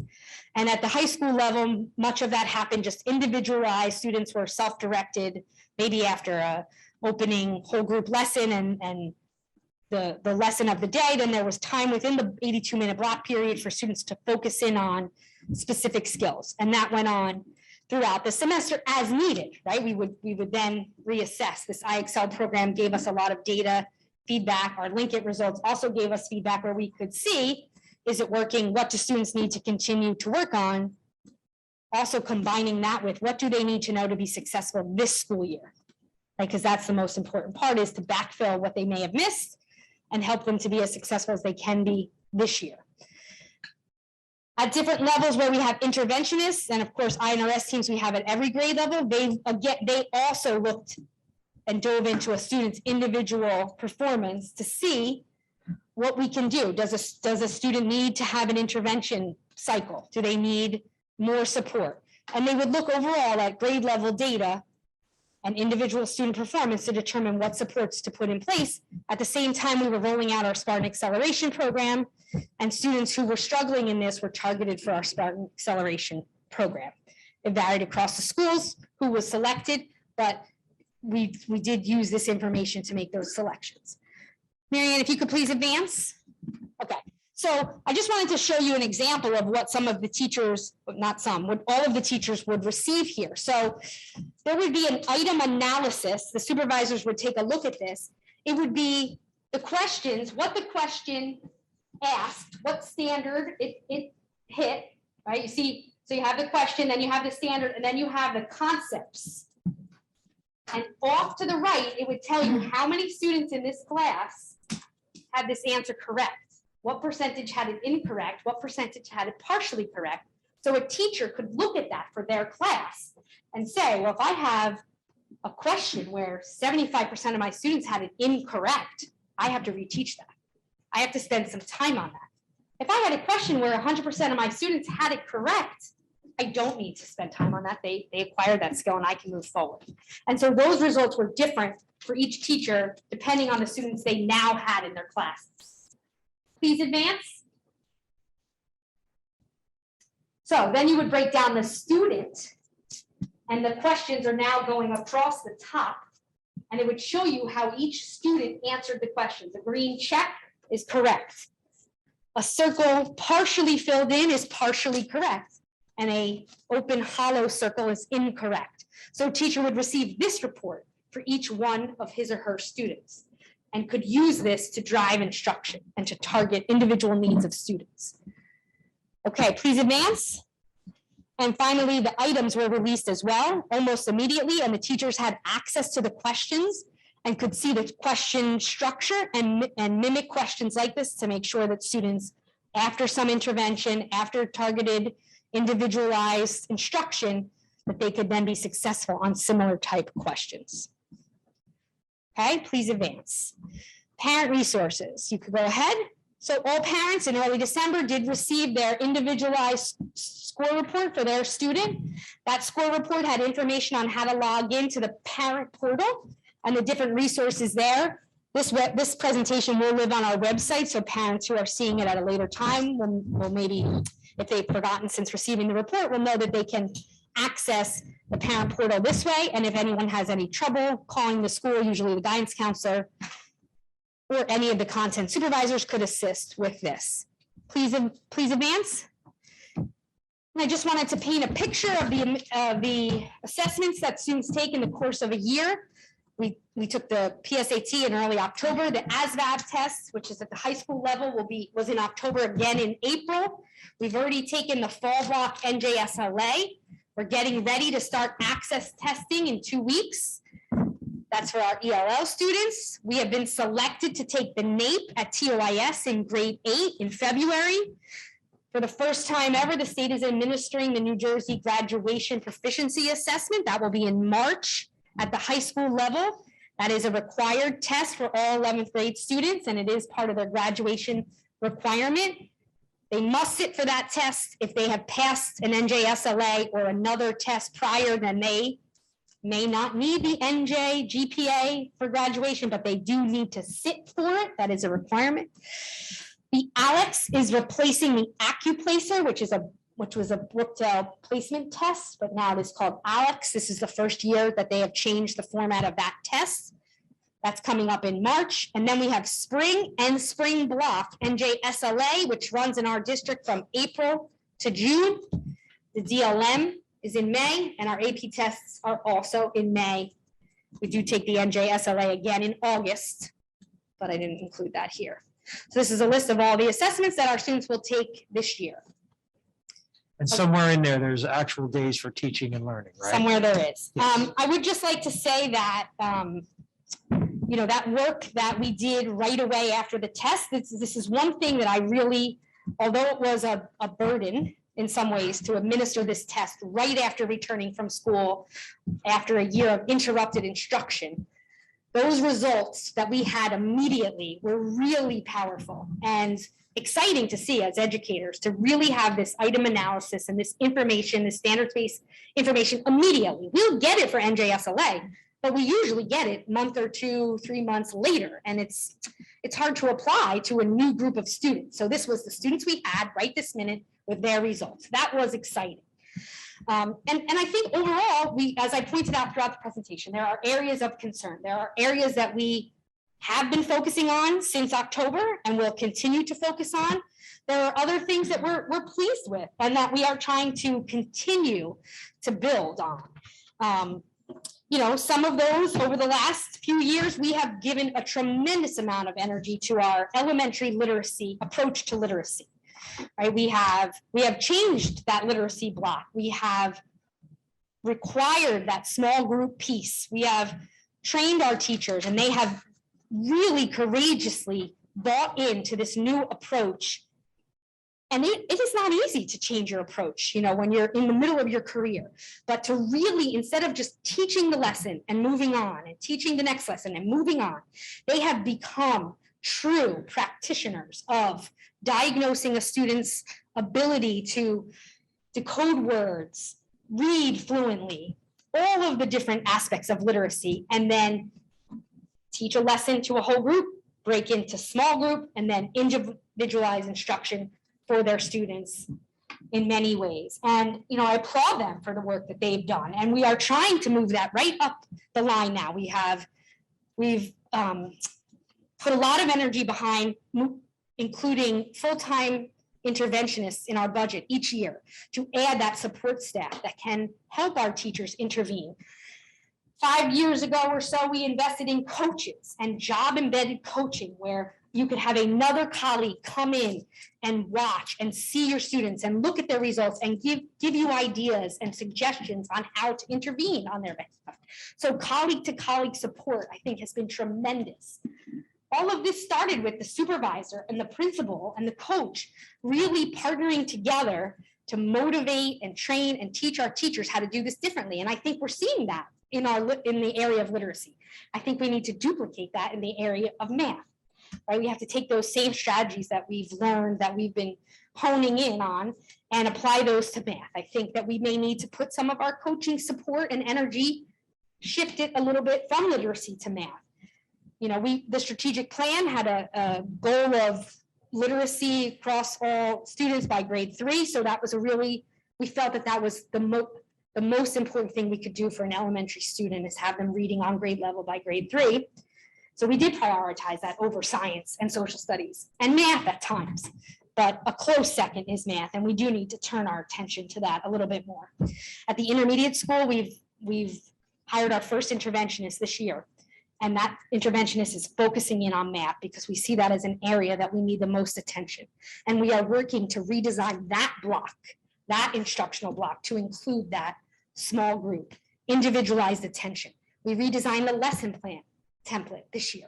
Again, that created some frustration for our staff, and I understand that. They are asked to do many, many things, and we're teaching in a time with masks and plexiglass and students who need support, mental health support, all of those things, right? And on top of that, now I'm saying, and now write your lesson plans differently, please. But the focus is to shift the mindset. And it's not so much that the plans are written perfectly, but that each week teachers are thinking about their students, thinking about their students' performance, thinking about what their students need, and developing instruction that will meet the needs of their students. And we're a work in progress. I think we've made major steps forward. I think we have far to go. I think we'll never be done. I think we will continue to receive our students, understand where they are, and do the best that we can to get them where they need to be, which is acquiring all standards, being marketable and competitive graduates of our high school. That is the end game. And it begins in preschool, trying to teach them the standards and the grade level expectations every year along the way in every single subject area, at the same time as helping mold them into good citizens who are civic minded, who have good character and are well-rounded in athletics and activities and all of those things that go along with the education of a child. So I think we're getting there. I think there's some things to be proud of. I think there's a lot of work to do. I certainly do not walk away from here saying these are wonderful and we've all done our job and we can just sit back. But I am encouraged by what I'm seeing. And I cannot say enough about the transition that our teachers had to go through and are still going through, and to credit them for that energy and that effort And I think we're starting to see some positive trends in the right direction with these results. Great, great. Thank you, Kelly, for You're that welcome. thorough presentation, and the summary at the end was very helpful. I mean, I think, there's no silver bullet to this. It takes time and a lot of change and a lot of interjection of new things. So thanks for kind of sharing that. I think we'll kind of open it up to some questions that people might have. Denise? First of all, I want to commend you on the work that you did on this. This obviously was a lot of work, and the work that you're doing through your office is amazing. And as well as our teachers, they are incredible and miracle workers in what they do every day. My question is, budget is coming. Is there something that you feel that the board can get or talk about in the budget process, especially in the areas of like mathematics that you mentioned and science and for the subgroups? Is there anything else that you're looking at? Well, there are a lot of things that we're looking So at. you're gonna get a long list. Yeah. Really, You're really. gonna get a big Yeah. list. Realistic. I think you know me well enough to know that through the budget process, I am both realistic as to what a district can do and also creative in what we can do without in order to bring on a new program or a new personnel or new, repurpose something. And I think that over the last 5 years, we've done that. In many cases, we've been able to repurpose money or personnel to work in a different way to better support our students. I think we will continue to look at staffing and positions and things like that and see, as I said, we really believe in our coaching model and our interventionist model. And I'd like to see that move all the way up through TOIS. I'd also like to see some math focus at the elementary level, right? As I said, heavily literacy focus. So if I can find ways to repurpose positions and or staff to be supportive in that way, I certainly will look to do that. But I won't sacrifice other things that maybe we need in the process. So I really have to see the complete ask and the complete budget to know where we can do the most with what. What can we do the most with? Is it personnel? Is it a program? Not certain just yet. Okay, any other questions by John?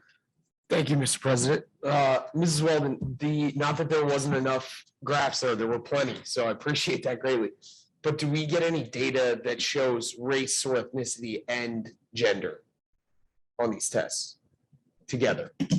I would have to go back and look. I don't think so, but I can look and see if I can pull that out for you. And then I just would like to know what specifically we're doing to commend these teachers, specifically at the elementary schools, that are doing so well, or at least to replicate whatever they're doing. What is going on there? Because that was an outlier there at like Wayside with the math program and TOES with the ELA. Is something being done to commend these departments to let them know that they're doing an exceptional job? So I think when the supervisors presented it to them, they certainly celebrated the wins. As I said, this is one piece of the puzzle. So we like to look at the whole thing together and look at the Linkit results and the performance throughout the year. But, I think the teachers who are doing the hardest work and are redesigning their classes for our students, their principals, their supervisors, anyone who walks into their classroom to evaluate them is making certain that they feel appreciated, they feel valued, and they are being thanked for the work that they are doing. And certainly, we can't do enough of that. So your point is well taken, and we can increase our efforts in that way as well. Great. And the sharing of best practices. We definitely do that. Okay. There's no question about that. That Wonderful. happens every month at meetings and in between through various means of communication. Irene? Nice job there, Ms. Weldon, of presenting Thank you. data that was really, it was a mixed bag, it really was. So if these results are Hey, Irene, required. Can you make sure you're talking to the mic? I I'm don't know sorry. if you go- Okay, so if the results are for skills acquired last year. Mhm. And in many cases, they haven't been mastered. My concern is we've redesigned instruction for this year, but what's happening to this year's curriculum for the standards that the students are supposed to acquire this year? And the teachers, as you mentioned, on top of everything else, are teaching skills that should have been acquired last year, targeting in small groups, but they're also now, especially in math and science, being forced to do two curriculums in essence. Right. So just to clarify, they're not redesigning instruction this year. We've been redesigning instruction over the last 5 or 6 years, Yes. particularly at the elementary level, to But be, after these results, no. It's been a vision of the district to be more responsive to student needs, not just teaching curriculum, not just teaching a program, turning the page, teaching without any response to how students are receiving that instruction. We have shifted to how are the students doing? Now, what do I need to do to help a student acquire the skills if they haven't from the first way I've taught it? So whole group instruction, moving to small group instruction, moving to independent work is something we've been building for the last 5 or 6 years right? and is well established at the elementary level. So we're using that structure to apply to help move students through these skills that they were missing, but we did this in October and November. At the same time, at the elementary level, we were giving DIBELS, which is reading phonics results, and using that information and intervening. And we were giving Link It Form A, which is predictive of this year's standards, and we were intervening on that information as well. So Start Strong was just one piece. It was perhaps what students did not get in the prior year.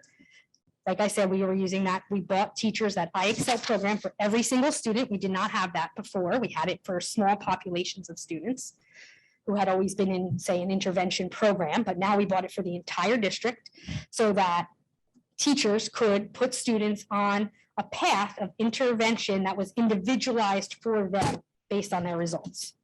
But we moved from that to the next thing, then to the next thing. Then, we've already taken NJSLA. So at the high school. Those results, we took it in January. The fall block will come in probably another month or so, and I usually report that out after we take the spring, because it's just one semester of students, As opposed to.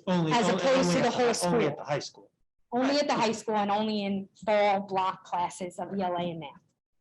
So when we'll get that result, the parents will get it in probably about another month or so, but I'll report it out when I have the spring data as well, which will be probably in September, August, September.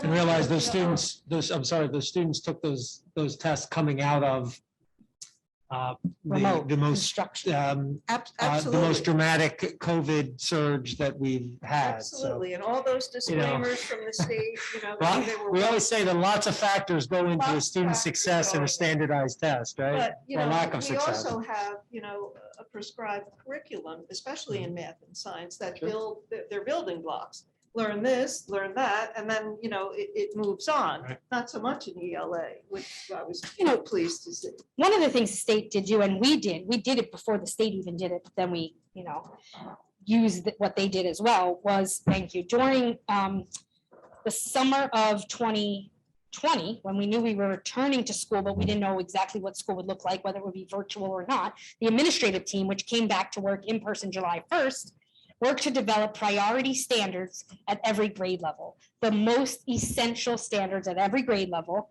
And we provided teachers with that guide and resources and exercises and activities to do for each of those standards.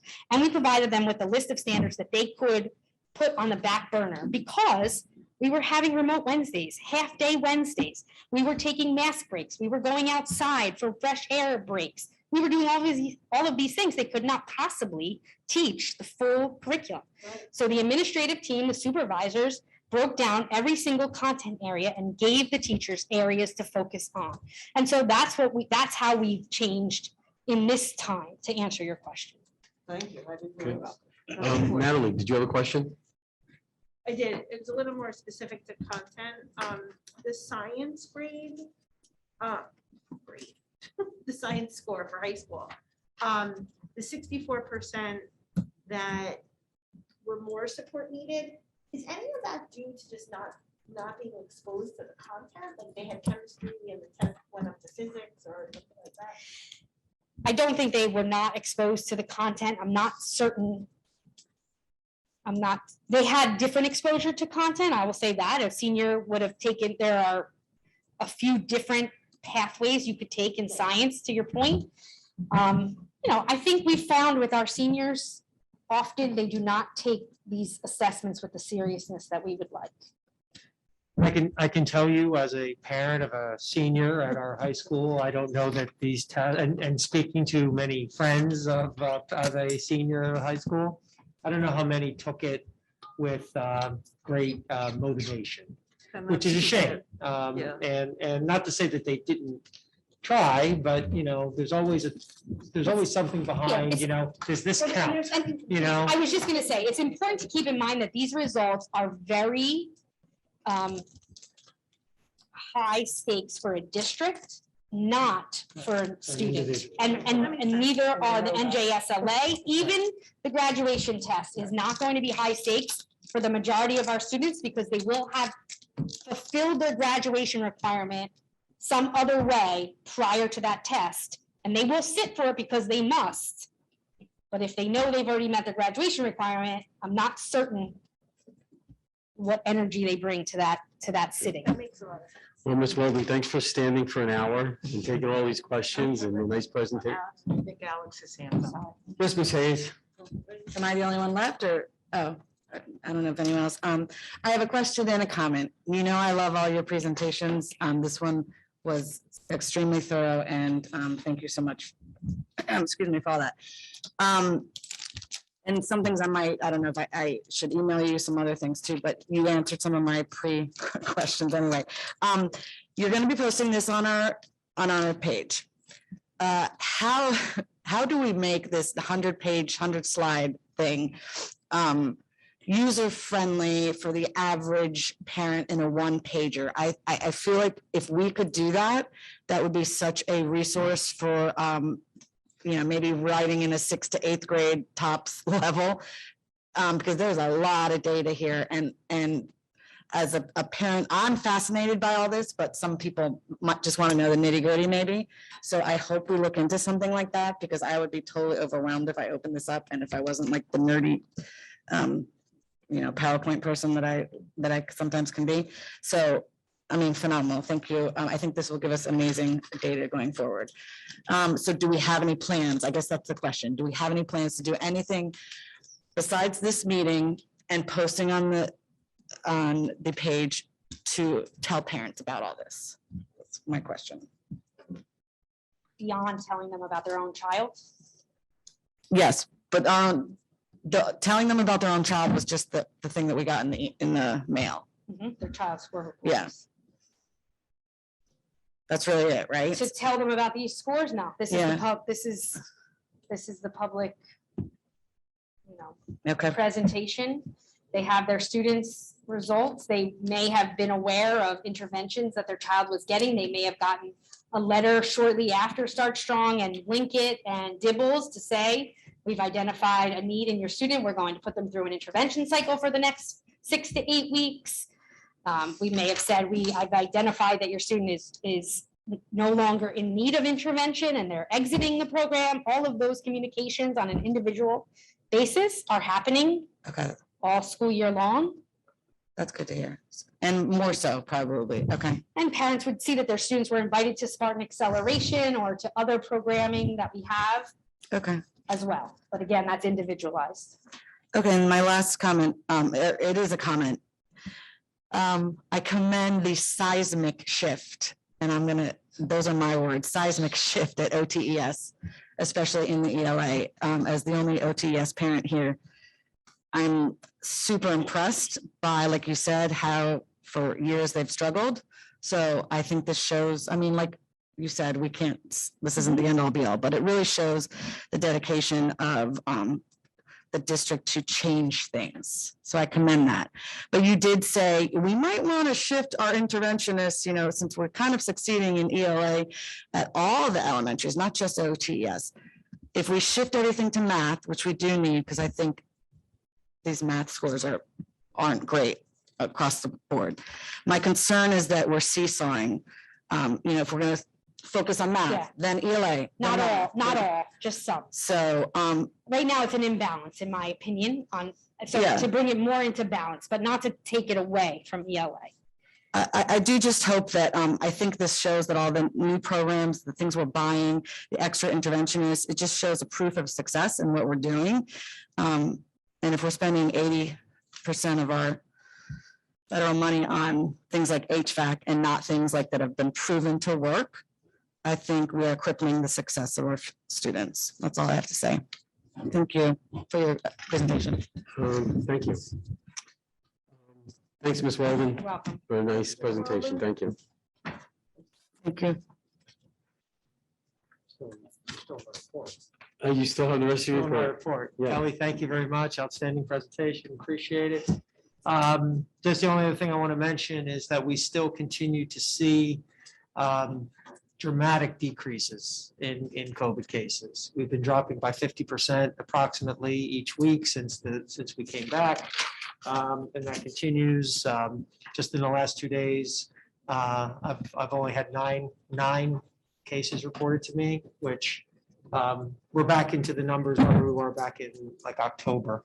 So that being said, the point of that, which is most important, obviously, is fewer people getting sick, which is very important. However, what that means is hopefully moving forward, fewer disruptions to the school day, to the school environment, fewer kids on remote learning, more and more people in class, because we know that the more students who are in class, the more teachers who are in class, and not having instruction be disrupted, is where we're going to maximize the opportunities for our kids and get better results for our kids. So hopefully those trends will continue. So, but for right now, we're definitely seeing a much better place in the world of COVID. So Great. hopefully that continues. Great, thank you. Thank you, Jim. Tina, School Business Administrator's report. Do you have anything? Really, this week, what I'd really like to bring up is I wanted to thank the facilities and the transportation team for all the work that they did over the weekend, helping us to get ready to Yeah. open on Monday. Yeah. So other than that, nothing this week. That was great, yep. Nothing like a Friday night snowstorm. Yeah. Best ever. And also, I think everybody appreciates the advance notice on the Delayed open. delayed opening, Yeah. so thank you for that. Yes. Anything else, Tina, or? Nope. Okay, great. So we're gonna move into public comment. All motions are posted on the bulletin board, the district website. At this point in the meeting, we will now conduct the first two public sessions. First session will be open for public comments on the agenda items only. The second session will be at the end of the meeting, can be on any topic. Would anyone from the public like to make a comment on any agenda item at this time? Since no one is here in public, Ms. Conway, is anybody on the line that would like to make a public comment? President Weinstein, no, there are no commenters. Okay, great. Thanks, Ms. Conway. We're going to move to approval minutes. Ms. Gilman? Thank you, Mr. Weinstein. Move to approve the meeting minutes in accordance with Board of Education bylaws 0168, recording of board minutes from our work meeting executive session minutes, January 25th, 2022. 7.2, move to approve the following meeting minutes from January 25th, our regular meeting, 2022. Are there any questions or comments about those minutes? Can I get a second? Second.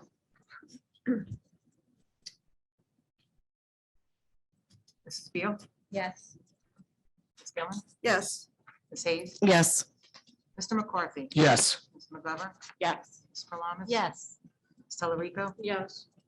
Ms. Tortorella, Yes. Mr. Weinstein. Yes. Thank you, Irene. Ms. Torrello, would you like to do financial management? Sure, thank you. I have 4 items this evening. 8.1, move to approve the use of facilities as per the attached memo dated February 1st, 2022. And then 3 items for discussion. 8.2, Board of Ed Administration will discuss a resolution authorizing the school business administrator to pay bills and claims as needed between board meetings as follows. Should I read that? Be it resolved, the Township of Ocean Board of Ed authorizes the business administrator and or board secretary to pay bills and claims as needed between board meetings. Well, that was repetitive. Sorry about that. 8.3, Board of Ed and Administration will discuss the strategic plan renewal services agreement for 21-22 school year between the Township of Ocean Board of Education and New Jersey School Boards Association as specified in the attached contract. And 8.4, Board of Education and Administration will discuss an agreement with Solutions Architect to provide a district-wide facilities evaluation in accordance with the attached proposal. May I have a second on 8.1? Second. Okay, Ms. Truba? Thank you. Ms. Beal? Yes. Ms. Gilman? Yes. Ms. Hayes? Yes. Mr. McCarthy? Yes. Mrs. McGovern? Yes. Ms. Perlaman? Yes. Ms. Telerico? Yes. Ms. Tortorella? Yes. Mr. Weinstein? Yes. Motion passes. Ms. Truba, would you like to discuss the, That'll be great. any of these So points? what I'd like to do at our regular meeting, if possible, I would like the ability to pay bills between the regular meetings. So really where the control is on, the payments is when you're creating the PO. It's not in the payment itself. And sometimes it might take a couple of weeks for an invoice to get into my department.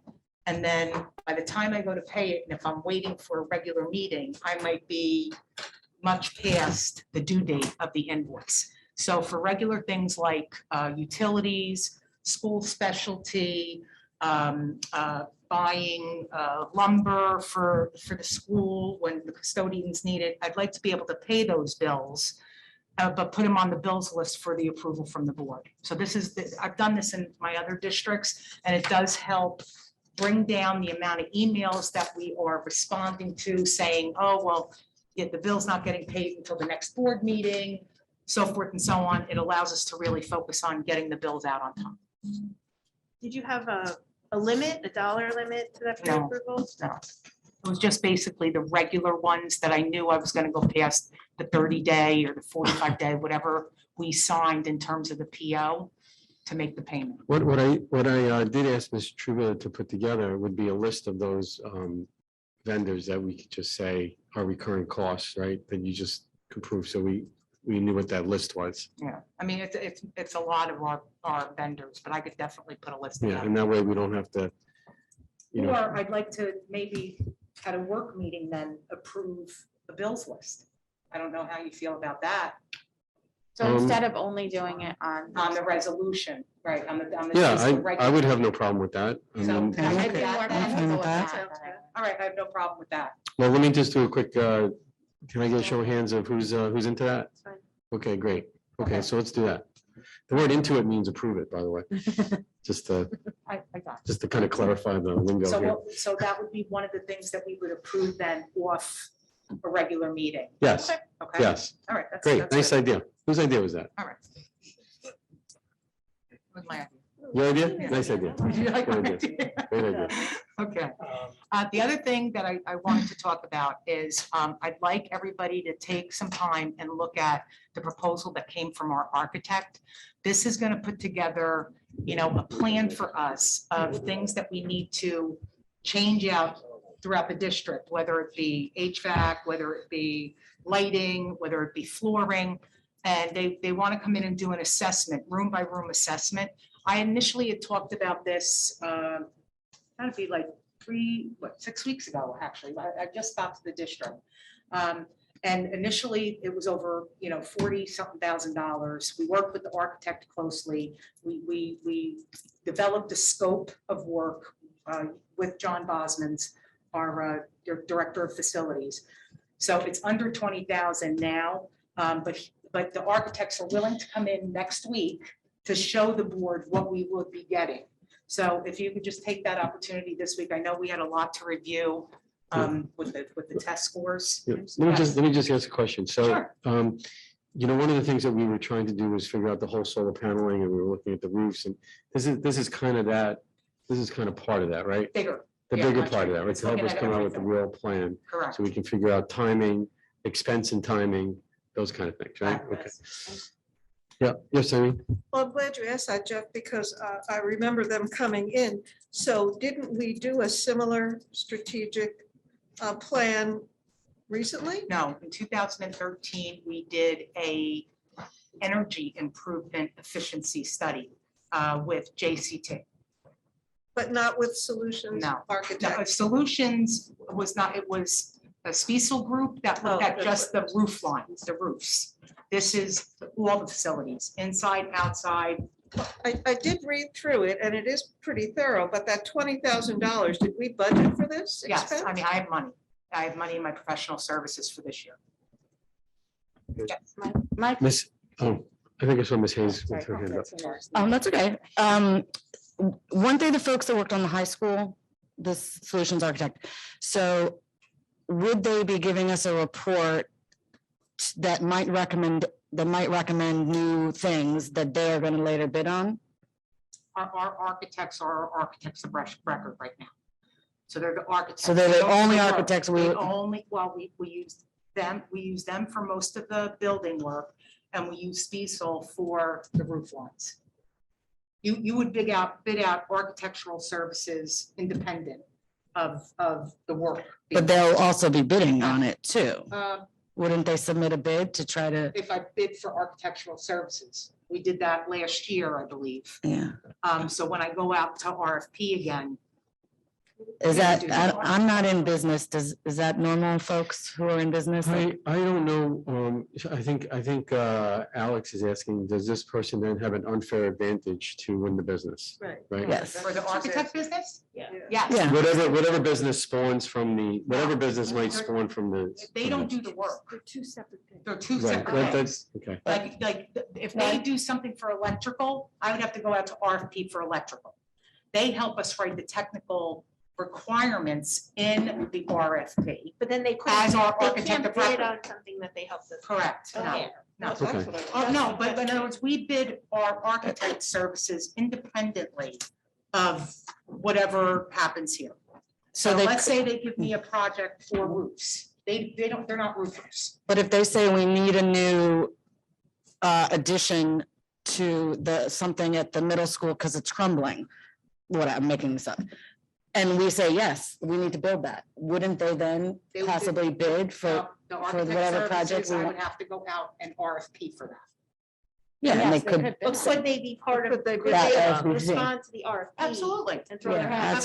that's what I have a problem with, but I If they're don't, the lowest bidder, they would get it. But right now, they are your architect of record. They have been here the longest. They know the most about all of the buildings.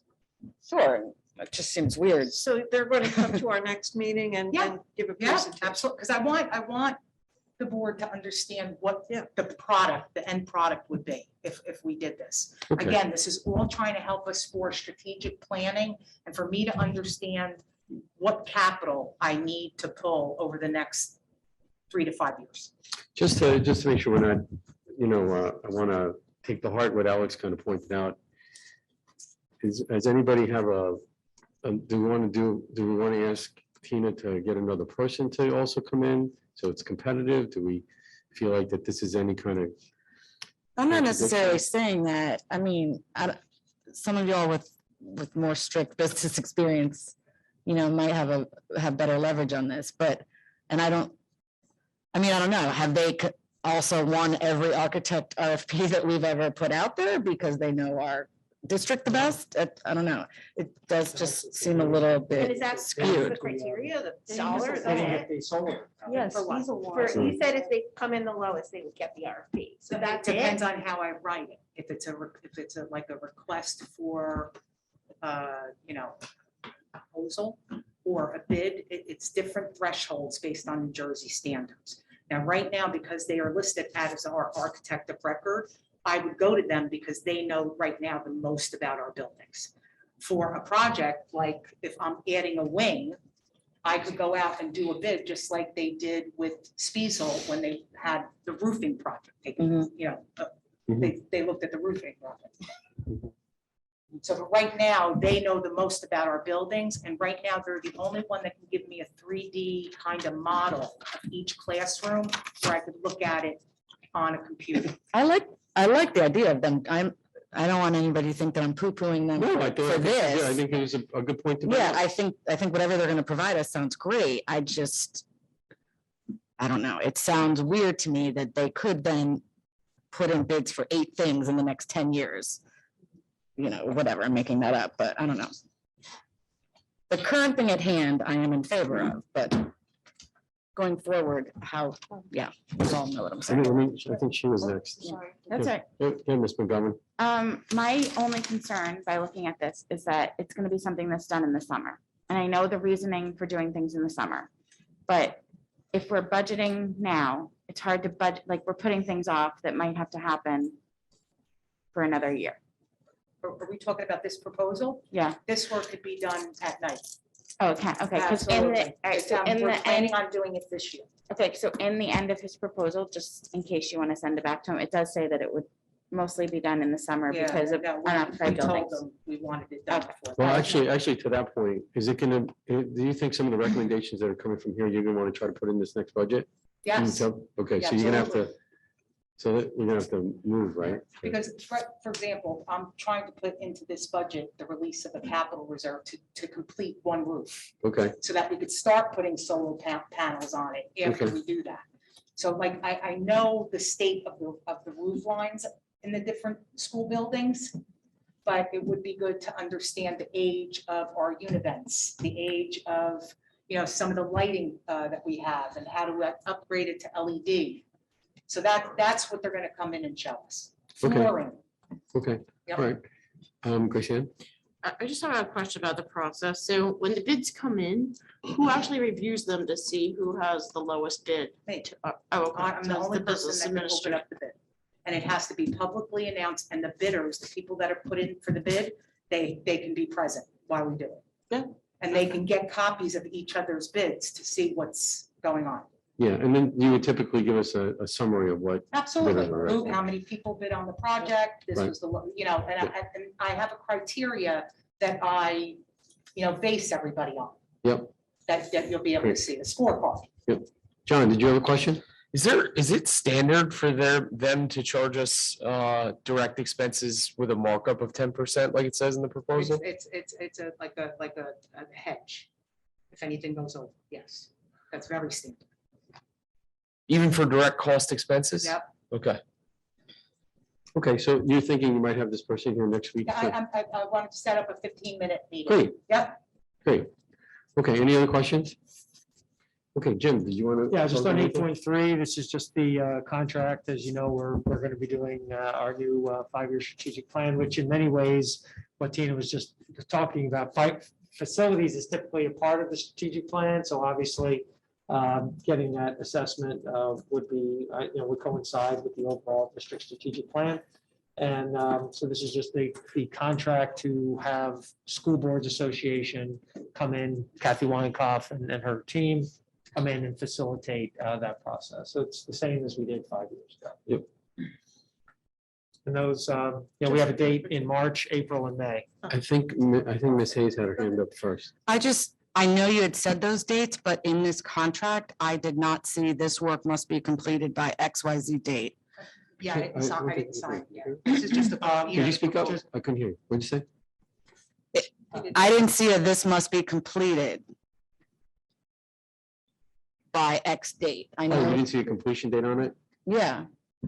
When are we planning the strategic? Shouldn't we always put, We have dates set, one in March, one in April, one in May, and I think, I thought it spoke to deliverable in the summer, I thought. Maybe not, but I think that's the plan, is to have it be delivered to the board at some point in the summer, so we can hit the ground running for September. I can see if she can add it. I mean, does anyone Well, I mean, it's think that's just, necessary? Or what? You talking about 8.3 or 8.4? The strategic contract, 8.3, sorry. Yeah, it just says, well, it says shall continue until the consultant's duties have been completed. I mean, there's a very set time frame for this. This is, we're not going to run into a situation like we did when we were doing the building and the special services. We were interrupted by pandemic, we're going to be on on a very specific time frame. So our. Yeah, we're on a specific time frame, but are they, like, Yeah. what if they have a huge turnover? What if our rep leaves and they're like, oh, we need to push this off? Well, I don't know. I don't think it's a I big don't see deal. why I can we're tell her doing to add- I contract can tell her to development. add something, but I don't anticipate any issue there. But I can tell her to add a date. It's fine. My question Oh, I'm was, sorry, Ms. Gilman, sorry. did the New Jersey School Boards charge us $3,000 last time to do the strategic planning? Just wondering. 5 years ago? Yeah. Yes. They did, so that's their standard Mhm. cost to come in and Yeah. it says we And provide then when we did the other refreshments two, I too. think they actually charged us 3,000 for the two, if I'm not mistaken. actually. Yeah, it went scroll For the through, there building it and is, the. 50% after the signing and then another 50% 30 days Yeah. after. They have a couple different packages that you can choose from. And this is the lesser The of lesser. the packages, yes. Thank you. Okay. Thank you, Natalie. Moving on to instruction, education, and student services, Irene. Yes, Mr. Weinstein, there are 4 items for instruction, education, and student activities. 9.1, early field placement. Move to approve the request of college university students to fulfill their early field practice requirements during the 2021-2022 school year in accordance with the attached memorandum dated January 27th, 2022. 9.2, discussion. Board of Education Administration will discuss new courses to be offered at the high school during the 2022-2023 school year in accordance with the attached memorandum dated January 20th, 2022. 9.3, Instructional Council update. Board of Education liaisons will give an update from the Instructional Council meeting held on January 19th, 2022. And 9.4, our Wellness Committee.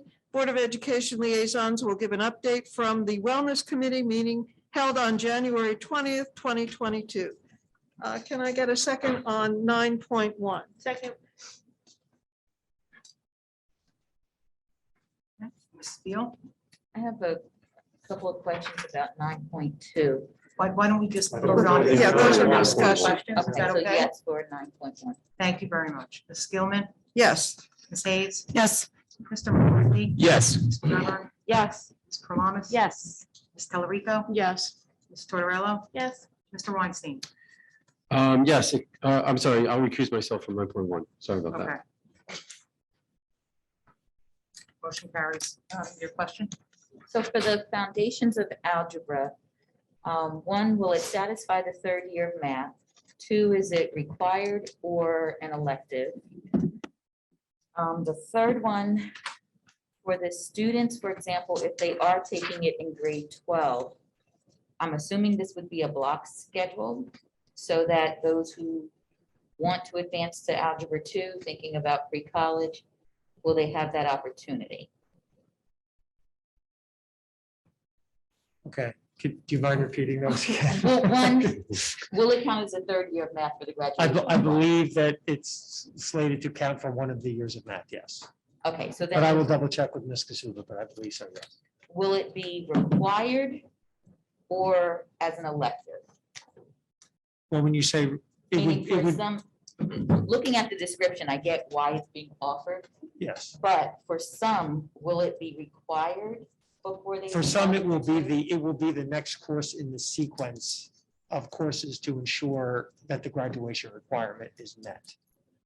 Okay, And and I don't know that it's the type of course that some students may choose to take as an elective, even though I guess theoretically it's possible. But I don't know. because I'm just thinking, I don't know in obviously, it's for the kids actuality who are if that would struggling. happen. I'm sorry, say that again. The way the description reads, it seems like it's for students who are struggling, which I get. So it's almost like a pre-algebra, but it's a Right, foundations of algebra 2. right. And if it's only open to grades 11 and 12, I'm assuming it's going to be a block scheduled course because even though students may struggle, they still will need, or most will need the algebra 2 for college. But if they take it in 12th grade, meaning it would have to be offered, I guess, in the fall Right. to make sure that they could take algebra 2 Well, in the if, spring. if I'm not mistaken, and Kelly, you may have this, the foundations of the algebra, that's designed to be This is to help students the, that, prepared for Algebra 2, be more prepared for Algebra 2. so is this counting as a third year as part of their math requirement? It could. It But could, it right? is, it is intended to help students be more successful when they take Algebra 2, but it could. So for example, if some students, this is their, let's just say the buck stops here, they will be able to graduate if they take this instead of Algebra 2. Yes. Okay. You need Algebra 1 and geometry and a third math.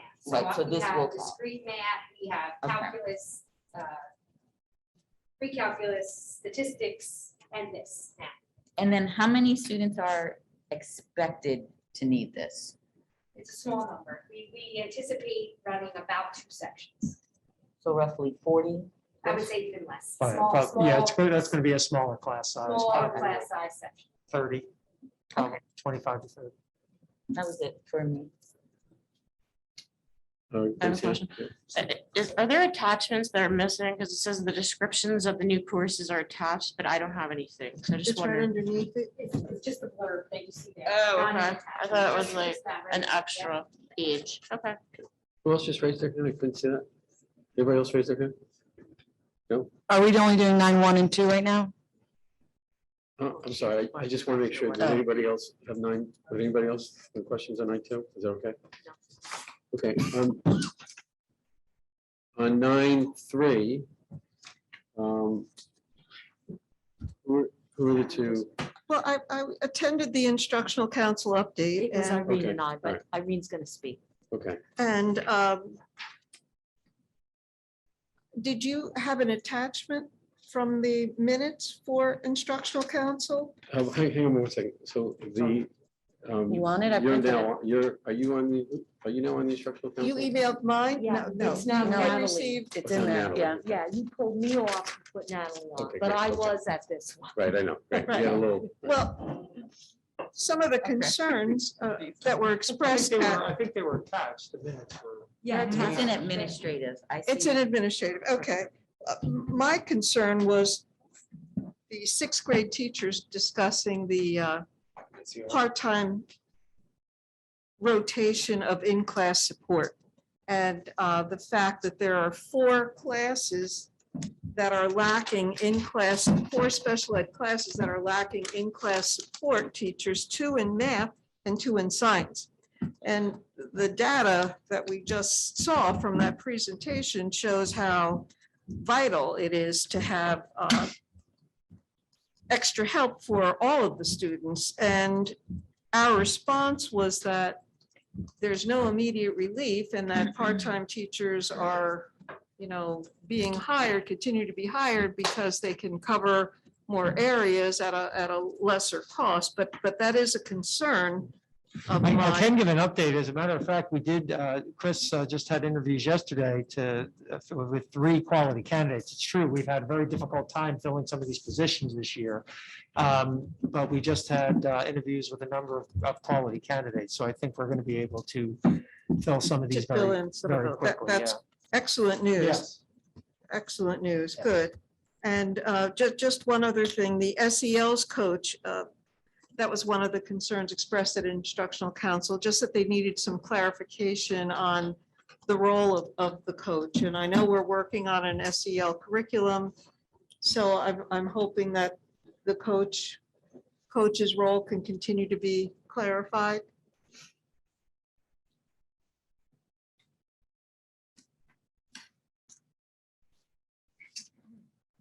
I think we got to wait for him to come back for that one. Yeah, that's okay.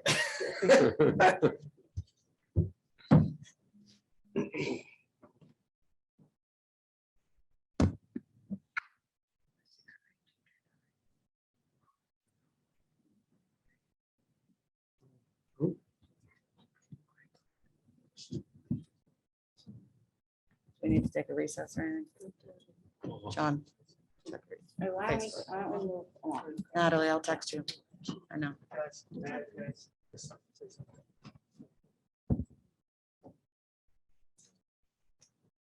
I think you have to. I think Oh. Oh.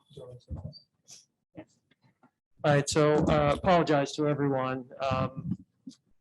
We just got some very difficult news. One of our former staff members, and I apologize certainly to anyone who had not heard this, and certainly we would not want anyone to hear this news in this capacity, but I think things are starting to kind of go around. And so one of our former staff members, Mr. Paul McGrade, from the intermediate school, it's my understanding, just hearing that he passed away today. He has been suffering from an illness. And, you know, there's really not a lot to say. He served this district for many years, and there's so many children who have been touched and impacted in such positive ways by him. I think if we could, you know, maybe have a moment of silence right now, if that's possible, for him and his family and his memory and his legacy that he left here in the district. For Mr. Paul McGrade.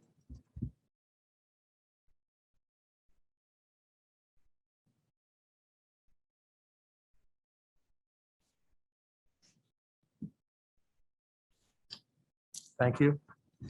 I was just speaking with Mr. Amato. We're going to have our counseling staff over at the intermediate school tomorrow to work with the students and the staff. Unfortunately, we've had to go through this not too long ago, and it's a staff that has been deeply impacted with a lot of loss over the last couple of months, and this just adds to that. So once again, our hearts go out to his family, and we'll be there in the best way possible that we can, and to support his students, to support his work family, and just reminds us of the important things, folks, the important things every day. So, Mr. McGrade, thank you, Mr. McGrade, for all you've done. You will never be forgotten in this district. Thank you. Just to take a second about that, you know, I knew him kind of well. He was my girls' coach for I think maybe 8 years or so, because I take my 2 kids combined, and he was such a positive influence on them. You know, win, lose, or draw, he always had the girls' backs, and he was somebody that they felt like he could talk to, and he was good at nurturing them. And yeah, that's very sad news. We lost a good man. We lost a good man.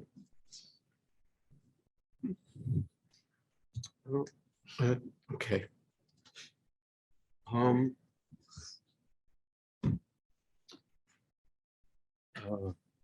Let's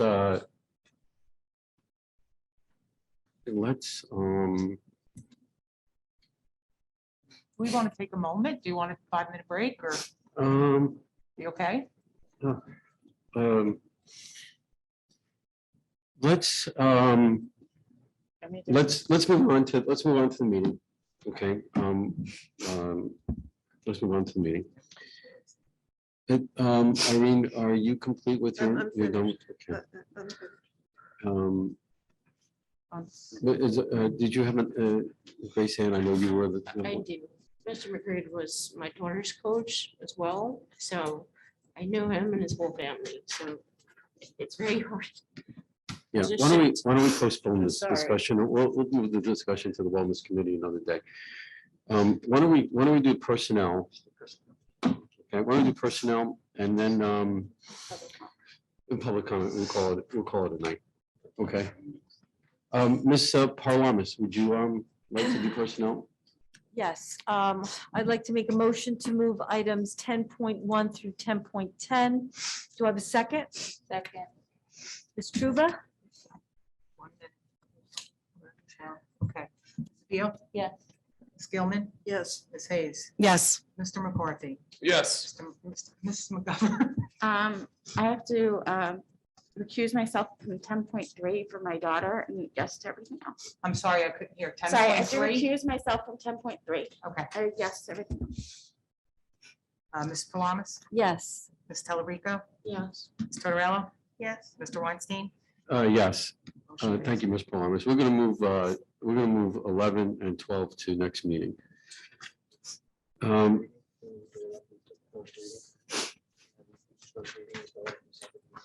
Is there any comments? I'm sorry, Grace Ann, just to do the, because it's the first reading, can you just You want me to read it? read? We can go over it. If we do first reading tonight, we can go over more specific questions at the second reading. It's not a big deal. Right, so I think all you need to do is kind of, Have everybody look at it. Just Make until sure- later. Everybody look at first, the policy. Everybody look at the first reading of 11.1, which is a presentation of policies.